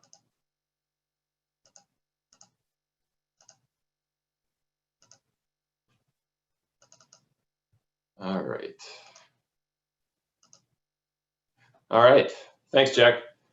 Thanks, everybody. Most of you know me, and those of you who do know I don't like wearing a tie, so true to form. Dick Twitchell was one of the founders of our firm, and we always joke that, and a lot of you know him, he's in the Water Hall of Fame. We always joke that Dick wore a suit to bed, but that's not me, so let's rock and roll. So we're in a weird year. Normally we'd be deep in the playoffs. Just had to throw that in there. Strange year, obviously. Sports are a little secondary, but go Bison. My man Carson having some difficulties, but trust me, he'll be back. Also, I do not do this to chide my UND friends. I'm a proud UND grad myself, and my dad was a UND grad, so I don't do this to get after you UND fans and friends of mine. Anyway, go Bison, right? All right, so we'll talk about legal assessment drains here today. There's a lot we could discuss about legal assessment drains. Many of the water resource districts are familiar with them in different ways. Obviously, they're more prominent in the eastern part of the state, but you hear about them all the time. And I just want to get in, before I get into the presentation here, just want to discuss a little bit why legal assessment drains have been a hot topic of late, both from an Attorney General opinion perspective, and I'm sure most of you have seen the recent Attorney General opinion from this year regarding legal assessment drains, and also at the State Water Commission regarding cost share. And so, you know, I'll touch on some of those issues through the presentation, but before we get into any of that, I just wanted to discuss a little bit the situation that prompted this recent trend towards discussion of legal assessment drains. The Sargent County Water Resource District, and I represent the Sargent County Board, have for many years. The Sargent County Board owns and operates Sargent County Drain number 11. It's a legal assessment drain that was constructed originally, and I believe it was 1914, if I remember correctly. So it's over a century old. It's about 41 miles long. It's a pretty significant legal assessment drain. And the board obviously has the obligation to operate it, maintain it. Well, in recent years, of course, a drain that old, you know, repairs are necessary, and I'll tell you, something this big, 41 miles, there are culvert issues, all sorts of issues, slides, items to address every single year, seemingly every month. And so, you know, after 100 years, things change, right? Conditions change, your watershed changes, precipitation changes. And so a number of landowners in the watershed were approaching the Water Resource District, the Sargent County Board, great group of guys if you know any of them. And these landowners were approaching the board and indicating, look, I pay into this assessment district. I need this drain to function. I need to get my drainage to drain 11. You got to make sure this thing is operating. And so, you know, we were hearing these questions and inquiries, and the Water Resource District started investigating a possible project. And again, Dick Twitchell was one of the founders of our firm, and he practiced in water for 40, 50 years. He was instrumental and worked with Senator Mike Dwyer. They worked together for decades. And Dick was instrumental in the 1981 legislation, creating water resource districts. And so he was an old hand at this, and he taught me water law when I started. And what I can tell you is water resource districts have been using these maintenance levies, they're called, for decades to construct repairs and improvements to these legal assessment drains. You got to, like I say, if you have a drain that's 100 years old, it's going to need modifications from time to time, right, to capture current conditions. So in Sargent County, what the Water Resource District did is we looked at our funds in the bank, our Drain 11 funds that we had in the bank, and then we looked at our borrowing capacity against our maintenance levy, our annual levy. And some of you are familiar with this, but water resource districts, you can borrow ahead a maximum of 6 years against your levy. So on any given year, I'm getting into some technical points here, but on any given year, you can assess, currently under current law, up to a maximum of $4 per acre on properties that are at the 100% level in your assessment district, up to $4 per acre. And your maintenance levy, you can assess more than $4 maximum for 6 years. And if you do that and you reach that maximum, you got to stop assessing, right? So that's your maximum in your annual maintenance levy. It's also the cap on how much you can borrow. So you can't borrow ahead more than the maximum maintenance levy would bring in over the course of 6 years. So your 6-year maximum. So let's say you bring in $100,000 a year if you levy the maximum, and over 6 years that'd be $600,000. So that's your borrowing capacity on a drain. Drain 11 was very different than that. I'm just giving you round numbers here. So 600,000 is your maximum borrowing capacity. Obviously, you have interest and other charges. So typically you don't end up at that full $600,000 number, but that's your cap on borrowing. So in this case, Sargent County was looking at, the Sargent County Water Board was looking at, all right, what are our options here? What kind of projects can we do? And engage landowners and look, what are the primary points of repair, of failures really? What do you need repaired first? And so they investigated that way. These landowners were approaching them. And ultimately they decided, all right, we're going to do this segment, and that's the maximum that we can borrow against. Let's do that first. That's our top priority. They identified a top priority and decided we're going to proceed with that project.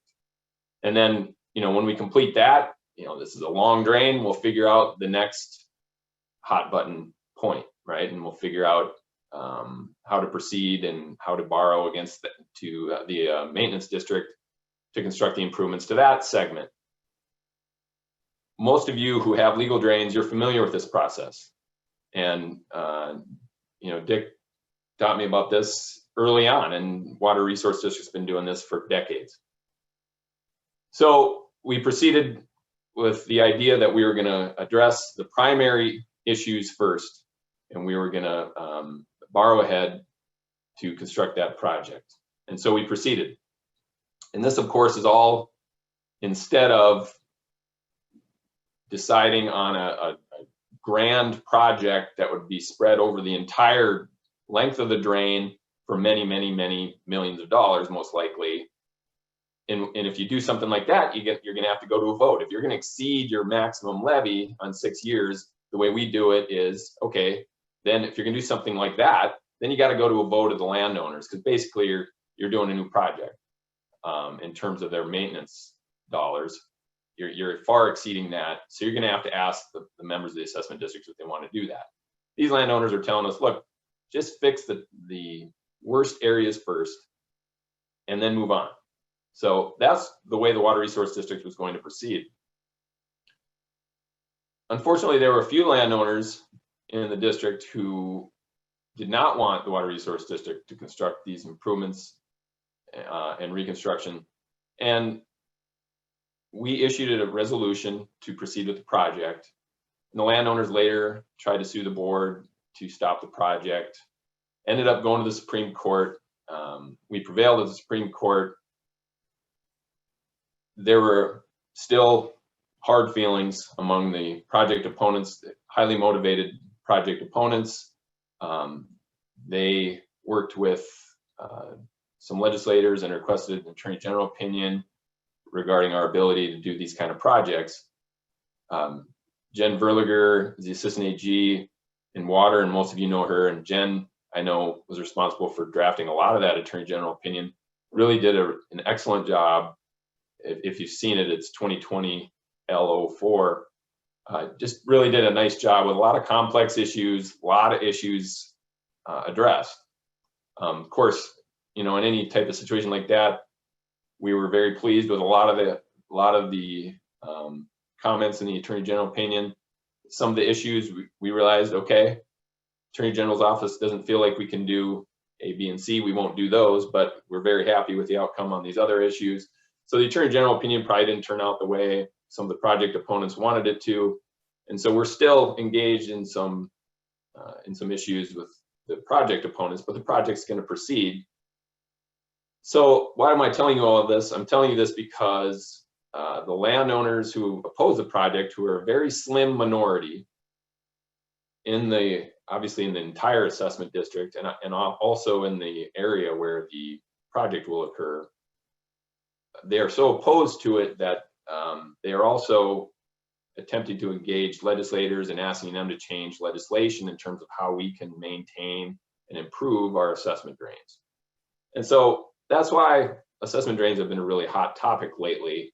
And, you know, from my perspective, and I've talked with Water Commission staff over the years, and I think, you know, there are certainly provisions in the respective chapters regarding legal assessment drains that we could improve and we could clarify.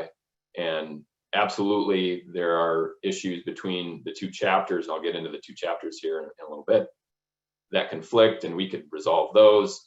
And so we've been talking about this for years. And to the extent that we need to clarify when a project needs to go to a vote, as opposed to utilizing your annual levy, if we need some clarification on that, let's do it. And so what we're trying to do is we're trying to figure out a way that everybody can work together and come up with a single bill. And you typically, when you do that, you know, not everybody's completely pleased with the outcome, but you feel like your issues were addressed. And so that's the hope, and that's where we might be going with this. But just wanted to give you a little background as to why legal assessment drains have been a hot topic, why you're hearing about them. The second issue, of course, is Water Commission cost share. Recently, these improvement projects that have been on, for existing drains, that have been on the Water Commission agenda for cost share have been taken off the agenda.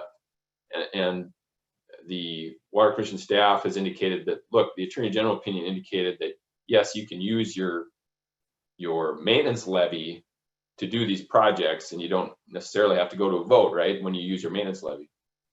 But maintenance, in quotes, maintenance does not qualify for Water Commission cost share. And so that's sort of an issue where everybody's struggling with now. And I think in the statutes, the assessment, the maintenance levy statutes, the Attorney General opinion goes into detail regarding what you can use those dollars for, how you define maintenance in the various chapters. The definition in the statutes is cleaning and repairing, which is you can deepen and widen a drain with your maintenance levy funds. But on the other hand, under Water Commission cost share policy, regular maintenance is not eligible for cost share. And so some folks at the state are saying, well, look, over here, you're saying it's maintenance in terms of your maintenance levy, but over here, you're saying you want cost share. Well, we don't fund cost share. And so I understand that sentiment, but from our perspective, we're saying, yes, we're using the maintenance levy fund to finance the local share, but under the cost share policies, extraordinary maintenance and improvements are eligible for cost share. We're not doing just regular maintenance. So there's some push and pull there, and we're trying to figure out, I think the various parties are trying to figure out what's maintenance and what's, you know, extraordinary maintenance under the Water Commission cost share policy. And so that's another reason why legal assessment drains are sort of a hot topic right now, the cost share issue. So we'll talk about more of that here as we move ahead. So yeah, go ahead, Jack. Hey, Larry Tanky has a question for you already. Yeah, go ahead, Larry. Hey, Sean, in your Sargent County drain that you were just talking about, what do those people want you to do? We as water board are supposed to take care of these legal drains. That's what our obligation is, to take care of them. What do they want you to do in a situation like that when you have that kind of drain? Do they want you to go to a vote and vote on it? That's my biggest concern on all the legal drains that I did here in Walsh County. Because what if the guys on the top end, the water is always going to run away from a vast, a third of those acres, and not going to bother them. But the guys on the bottom end that wanted it cleaned out, how would we ever get anything passed on a vote to get that stuff cleaned out? That's my biggest worry, because if the guys on the top end, you take a third of those drains, and if I got a 2,000 acre drain, how do I maintain that drain if I can't do it? I mean, if I'm doing a 2,000 acre drain and I've got $4, that doesn't bring in nothing. And yet, as a water board, when somebody comes to us and wants to clean it out, I just don't know how we're going to handle this going into the future. Larry, that's exactly the concern that I had. And so what we try to explain to the project opponents in the Sargent County situation is, look, this is not going to result in additional levies. Maintenance levy is $4 max, right, per year. This is not going to result in additional assessments for you. And so, we weren't too sure why there was a concern, because nobody was going to get assessed anything more. But you're right, exactly what they were seeking is they were saying, you need to take these types of projects to a vote. And in 2017, I want to say there was a bill introduced that would have required a vote anytime you modify I can't remember the language in the bill, but would have required a vote of the entire assessment district every time you modify something beyond their original design. So, but the way we had to discuss that with the legislators is we had to point out, look, if you had a 36-inch culvert, for example, in one particular spot and it fails, and you need to replace it with 248s because, hey, over 70 years, the watershed has changed, that bill would have required us to go get an affirmative vote of the landowners to do that, because what we were doing was more than the original design. And the landowners in our situation have suggested that, look, what you're doing is more than the original design, so you need to get approval from the landowners. But as you noted, Larry, we also have a statutory obligation to keep our drains open and in good repair. That language is in both chapters, 6121 and 6116.1. So we have this legal obligation to maintain these things and make sure they operate. And so if you had to go to a vote every single time you do something outside the original design, and like I just noted, just putting in culverts that make sense in that area would have required a vote. So if we had to do that every single time, we'd be going to a vote on almost every legal drain, virtually every year, and we'd be spending thousands of dollars going through these votes. And let's say you have a culvert issue, a lot of times those require immediate attention, right?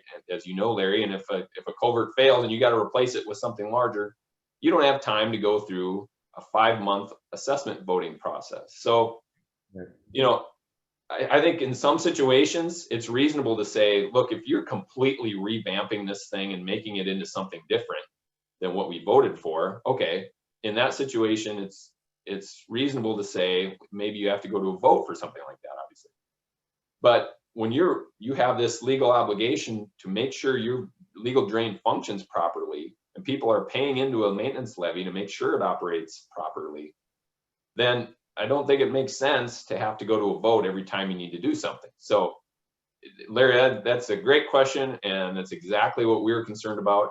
It came up in 2017 in bill form, and you know, we obviously had to adamantly oppose it, and we pointed out that, look, this is going to result in a lot of cost and a lot of unnecessary delays where we just can't afford it. And members of the assessment districts are telling us, look, just maintain our drain, just make it functional. We need to drain into it, make it work, right? So that's what we hear.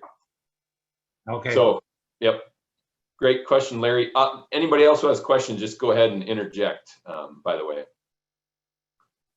So, you know, one thing we want to make clear is that legal assessment drains are absolutely crucial in our part of the state. I can say in the eastern part of the state, that we always say, look, ag drainage is the lifeblood for farmers out here. And, you know, I think I try to explain to folks all the time that, look, the reason I think water commissioners, for example, sometimes are put off by the fact that drains can be contentious.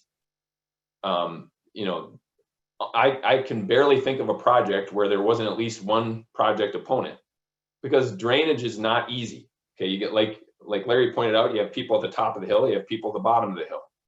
You have neighbors who one neighbor doesn't necessarily want additional water, right? Because if you increase the culvert size, well, that's going to be more water for me, etc.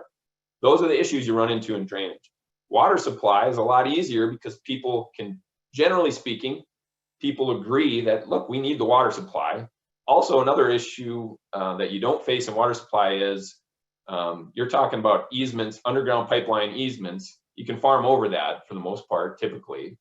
And sometimes when you have to construct a legal drain, you have tillable acres that might be interrupted. And so, you know, there are a lot of reasons why drains are more contentious than a water supply project.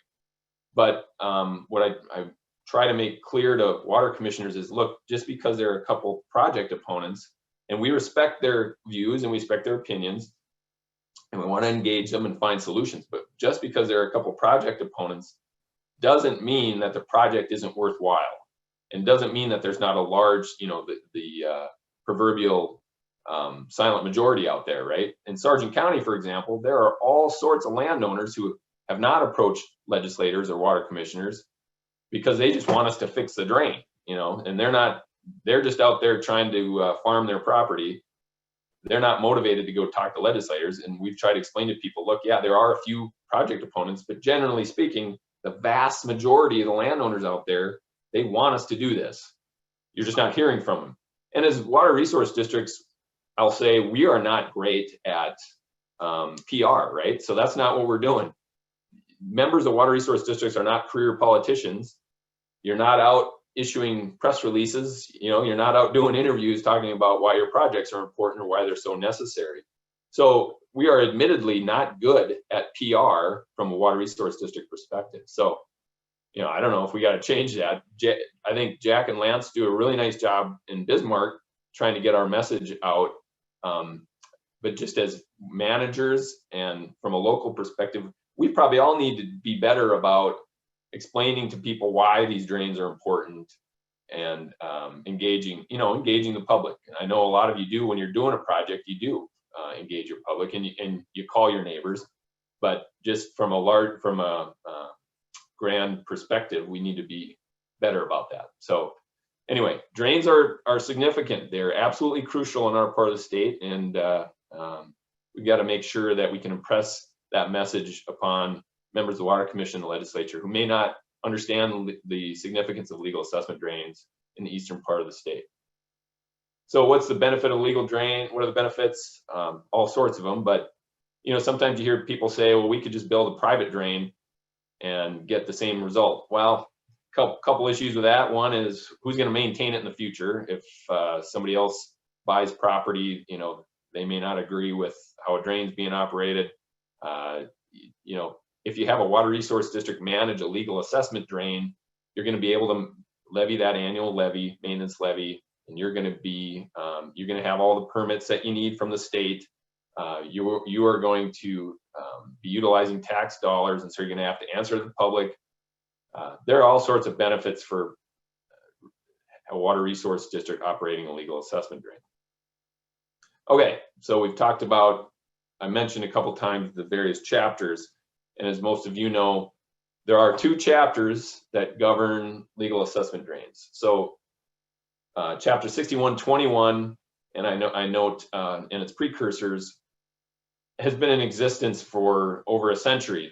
The drain boards, the county drain boards, utilize these statutes and their predecessors going back to the late 19th century. There were, you know, I've done the legislative research on this, and you know, a lot of statutes that were in place in 1897, for example, are still in place today. They've gone through a number of different versions and different chapters, etc. But 6121 is very similar to the original drainage law that was in effect for the old county drain boards. And many of you, so if you have a 6121 drain, as the Attorney General opinion noted, you cannot convert it, right? So if you have a 6121 drain that was built, like Drain 11, for example, in 1914, under the precursor of 6121, if you have one of these old drains, then you're going to operate it under 6121. And a lot of you on water resource districts still like that chapter and still use it if you're going to develop a new drain. So it's a matter of preference in a lot of cases. If you're doing a new drain, you can use 6121, or you can use chapter 6116.1. That was enacted in 81 when the legislature created water resource districts. And I know Senator Dwyer's given a sort of a water history later this week. That'll be really interesting to hear, but I suspect he'll talk about some of the predecessors to water resource districts. Again, you had county drain boards, you had water conservation and flood control districts, as they were called that at one point, water management districts, all sorts of different versions of what we are now. And then in 81, they combined the drain boards and the watershed management districts into water resource districts. So the 6116.1 legislation did that, but also created a methodology for creating assessment projects. And so 6116.1, you can create legal assessment drains under that chapter. You also use that chapter to create an assessment district for a dam or a diversion or any other type of water project. I know there are some projects or some water resource districts in the western part of the state who basically act as rural water systems, and they utilize this chapter for creating a rural water system. We don't see that much in the east. Most of the areas in the east, the rural areas, utilize the rural water systems. Water districts are called under 6135. But my point here is just that 61-21 is pretty specific to drains. 6116.1 you can use for drains, but also for other assessment projects. I use 6116.1 almost exclusively at this point now in terms of creating new projects. Some water resource districts still have an affinity for 6121 for whatever reason, and there are pros and cons in each chapter, I think, and that's maybe one of the things we need to address in the course of trying to develop some new legislation. Which chapter is better? Again, from my perspective,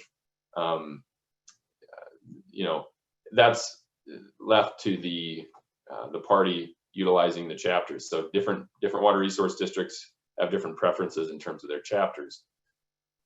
In either case, so I'm going to get into about the process for creating a new legal drain. And my point there is the protection of general fund is paramount. So when a water resource district that I'm working with is ready to develop a new project, the primary issue to consider is, all right, are general funds going to be protected? Is that a top priority for you? And you can address it in both chapters, but 6121 is a petition-driven process. And you have to have at least 6 property owners or a majority of the landowners in the assessment district that you're going to develop sign this petition and bring it to the water board. You may require a bond as security. It's not required, and I'll get into this in 6116.1.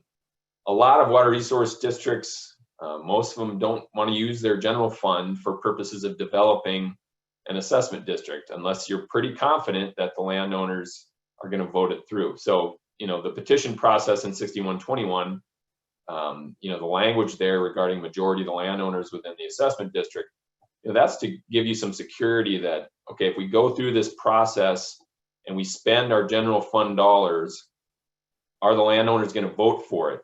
Are we going to get our money's worth, basically? All the taxpayers in the county, for most of us that where you're in a county where you just have one water resource district, all the landowners in the county pay in for your mills. And so you want to be careful about how you use those general fund dollars. And usually your general fund is pretty limited, right? So from your perspective, you're going to want to say, do we need to be worried about protecting our general fund? Are the landowners going to vote for this at the end of this process? So that's one of the concerns. And again, you may require a bond as security. If you're not confident that the landowners are going to vote for it, you probably want to require a bond as security for the cost of development. What do I mean by that?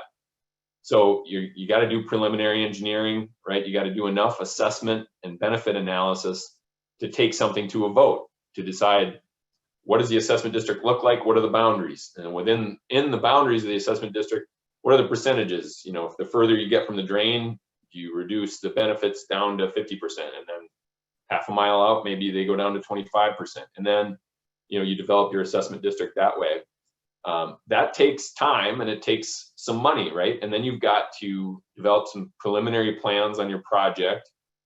You have to at least be able to identify to the landowners when you go to a hearing, here's what you're voting on, here's what the project is. That takes some time, takes some money, right, to get to that point. To go through the assessment vote, that takes some money. So when I say security for the cost of development, what I'm saying is, again, if you're using your general fund and you're paying your engineers, lawyers are cheap, right? We're cheap, but I mean, still, you got to have security for that. So when you get to the voting, through the voting process, if for whatever reason the vote fails, if you don't have a bond from the landowners who wanted you to proceed, if you don't have a bond that you can use to reimburse yourself, then you're out those development costs. So something to think about, 6116.1 is not necessarily petition driven, doesn't have to be. So you have a little more flexibility in terms of your project development and the security. So the language out of the statutes in 6116.1 says you can proceed basically on your own motion. The Water Resource District can decide to start developing an assessment project and taking it to a vote. You can do that, or upon request. And the Attorney General's office has issued opinions in the past that have indicated that water resource districts can develop their own rules where reasonable, where statute wouldn't otherwise prohibit it. So what we'll do a lot of times is we'll say, we'll use 6116.1, but we'll still require a petition, and we'll say, okay, landowner Smith, you support this project, here's a petition, take this out to your neighbors and find out if they really are going to support this. And if they are, they're going to be willing to sign your petition, and maybe they'll be willing to throw in $1,000 as a bond. And the bond language, the way we drafted it, it says, if the vote is successful, we'll return your bond dollars. If we take this to a vote though and it fails, then we're going to have to keep those bond dollars to replenish our general fund, because this is the security I'm talking about. So that's what we'll do. And different boards treat this a little bit differently. Some boards that feel comfortable, if they have a group of 8 landowners show up at a water board meeting, they might feel comfortable enough to just proceed and say, well, clearly there's a need out there, and clearly this thing would pass if we proceed, so we don't need a petition bond. Other boards are going to say, yeah, it seems like they want it, but we really got to protect that general fund. So you have a little more flexibility under 6116.1. And in terms of how you do the petition, same thing. Under 6121, it's got to be six landowners or 50% of the assessment district. You have more flexibility under 6116.1. Defining the project. So this is obviously significant. You have to be able to determine what you're taking to a vote. So under 6121, the petition is going to drive what your project is, in quotes. You know, the statutory language is pretty specific. You got to have the a general description, the starting point, terminus, general course of the drain. So your petition has to specifically identify what the landowners want. Then the boards, and this is a good indicator of how old this statute is, of these statutes, the board's surveyor or engineer can then prepare, you know, the preliminary plans and your cost estimate to develop this project and take it to a vote. That chapter does indicate, though, that the water board can, in its discretion, set the location in a different location. So you take your petition, and the water board can modify that to some degree, and you know that could be a source of dispute if the landowners who submit their petition don't agree with how you're modifying it. So just, you know, be careful with that. Obviously, of course, if somebody brings in a petition and they're suggesting that you're going to drain X slough, well, if the slough has a U.S. Fish and Wildlife easement on it, then you may be in some trouble, right? So you're not going to want to leave the location in that precise locale. So under 6116.1, again, this is a little more discretion for the water resource districts. You don't necessarily have to have the landowners approach you with a surveyed project, right? You're going to prepare, as a water resource district, you're going to prepare your plans and your cost estimate based on how you've defined the project. Obviously, you're going to want to engage the landowners to determine what it is they need and where they think they need it. And you know, most of the boards that I work with, we engage these landowners. We'll have public meetings. We'll invite, you know, there's oftentimes a group of landowners who are sort of the leaders of the project, and we invite them to water board meetings, and we say, all right, here's our proposed project. What do you think? And you know, you talk through it that way, and they say, well, we like this, and you say, well, that's going to cost X. All right, well, maybe we want Y instead.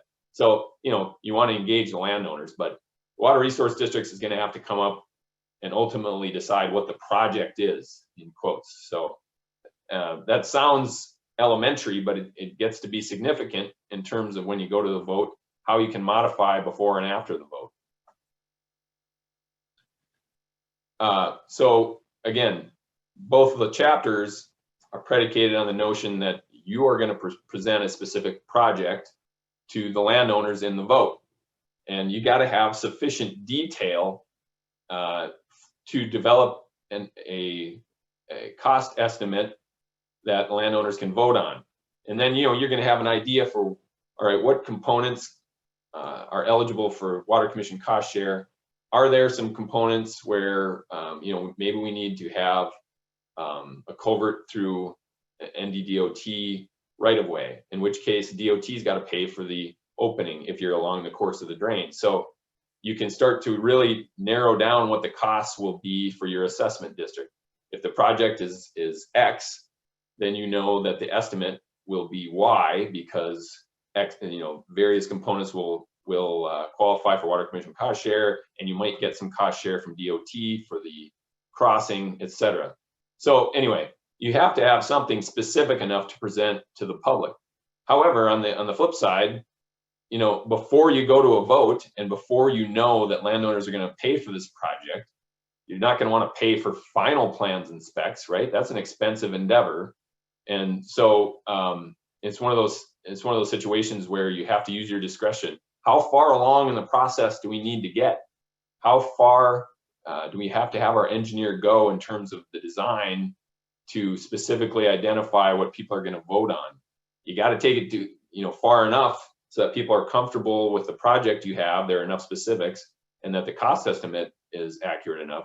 But you don't want to go so far that you have final plans and specs and you've spent, you know, X amount of dollars that if the project fails, well, then you're in trouble, right? Your general fund could be in trouble. So, you know, but you got to identify the project legally so that you don't face a challenge later. So what's enough? And, you know, it's hard to specifically identify that. There's not any case law in North Dakota necessarily that would be really helpful. One of the things that water resource districts have, one of the questions they've posed to me in the past is, well, could we say that we're voting on 3 different options? And that question has been posed before. And, you know, I researched that and concluded that, no, you can't. You got to present a project. And so you got to be specific enough and you have to have enough support for a particular project before you take it to a vote. Okay, that's fine, but do you have to identify every specific item for the project? Do you have to have every intercept culvert identified in your preliminary design? I don't think that you do. And in fact, I'll talk more about the standard for this kind of thing if you were to be appealed. But in fact, in most cases, what we'll say, we'll take it to a vote, we'll have the preliminary design, we'll take it to a vote, and we'll tell landowners, listen, we need you to let us know where you need culverts, where your intercept culverts might be. We want to engage you. And we want to make sure that you can get your water to our drain. And so sometimes we'll do that pre-vote, and so that landowners can specifically identify where they need an intercept culvert. But other times, you know, landowners haven't had an opportunity to think about that, or they may change their mind, or, you know, going out and talking to every single landowner along the course of the drain is a good idea. Sometimes you just can't do it from a practical perspective. But do you have to have every single intercept culvert identified in your pre-vote preliminary design?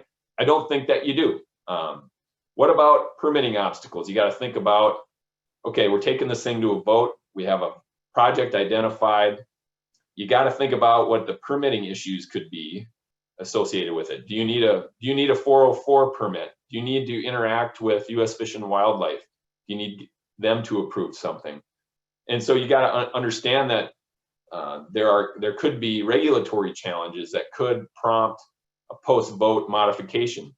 Try to anticipate those in advance so that members of the assessment district aren't surprised when you tell them, look, we went to a vote, it was successful, but U.S. Fish and Wildlife is saying that we can't have a weir at this elevation, or, you know, something like that. You got to anticipate that in advance.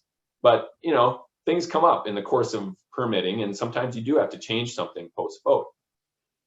So what can you change? So let's say you go to a vote and you get through the process, and the landowners have voted. They're essentially voting to tax themselves, right? So you know that they need the drainage.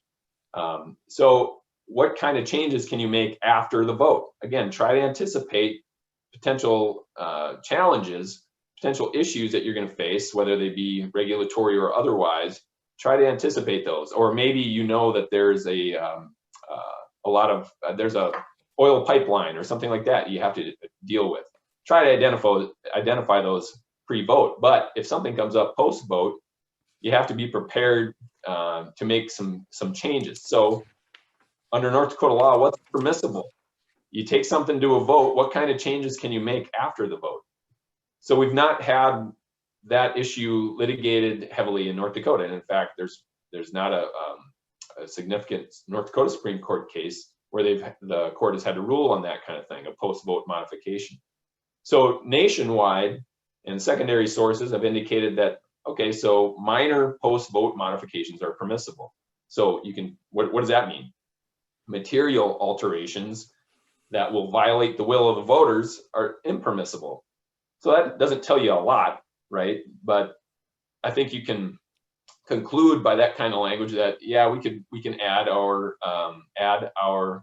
additional intercept culverts.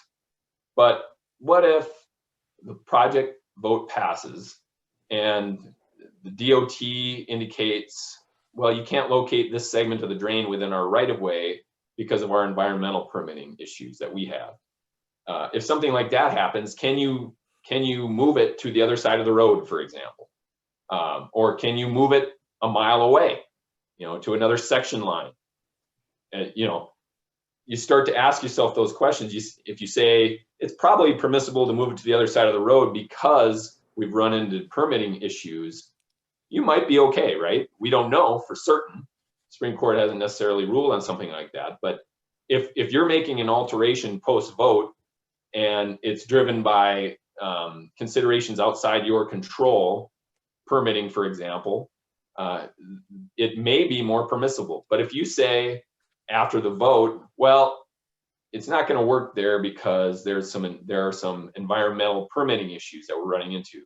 So we're going to go 2 miles down and we're going to do it over here. Is that permissible? That's pretty material. Not likely, right? You can make some modifications to accommodate circumstances, maybe legal issues you run into or permitting issues that you run into, but you probably can't make a change that significant. But what if there is a utility that you're going to have to relocate to accommodate your legal drain, and it's going to cost $400,000? It's going to be significant additional cost to your project. Can you modify to accommodate that? It's hard to say, right? It's hard to say what's material, but you're more likely to succeed in a legal challenge if your post-vote modification is due to circumstances outside of your control. But again, try to identify those before you go to a vote. Hey, Sean. Go ahead. Well, I hate to cut you short. It's 10:30. I see Senator Kramer has signed on, and so okay. we better turn it over to the next thing in our. This is a lot of good stuff, so I hate to cut you short, but no, that's okay. I apologize to Senator Kramer. Nobody said lawyers that brevity is our strength. We at some point at some other meeting we should talk about, you know, these levees and maintenance improvements and things like that. But apologies for rambling on here, folks. Thanks, Jack. Thanks, everybody. Yeah, thanks, John, so much. Great presentation. We'll turn it over to Dennis Reap from HDR. Hey, good morning, everybody.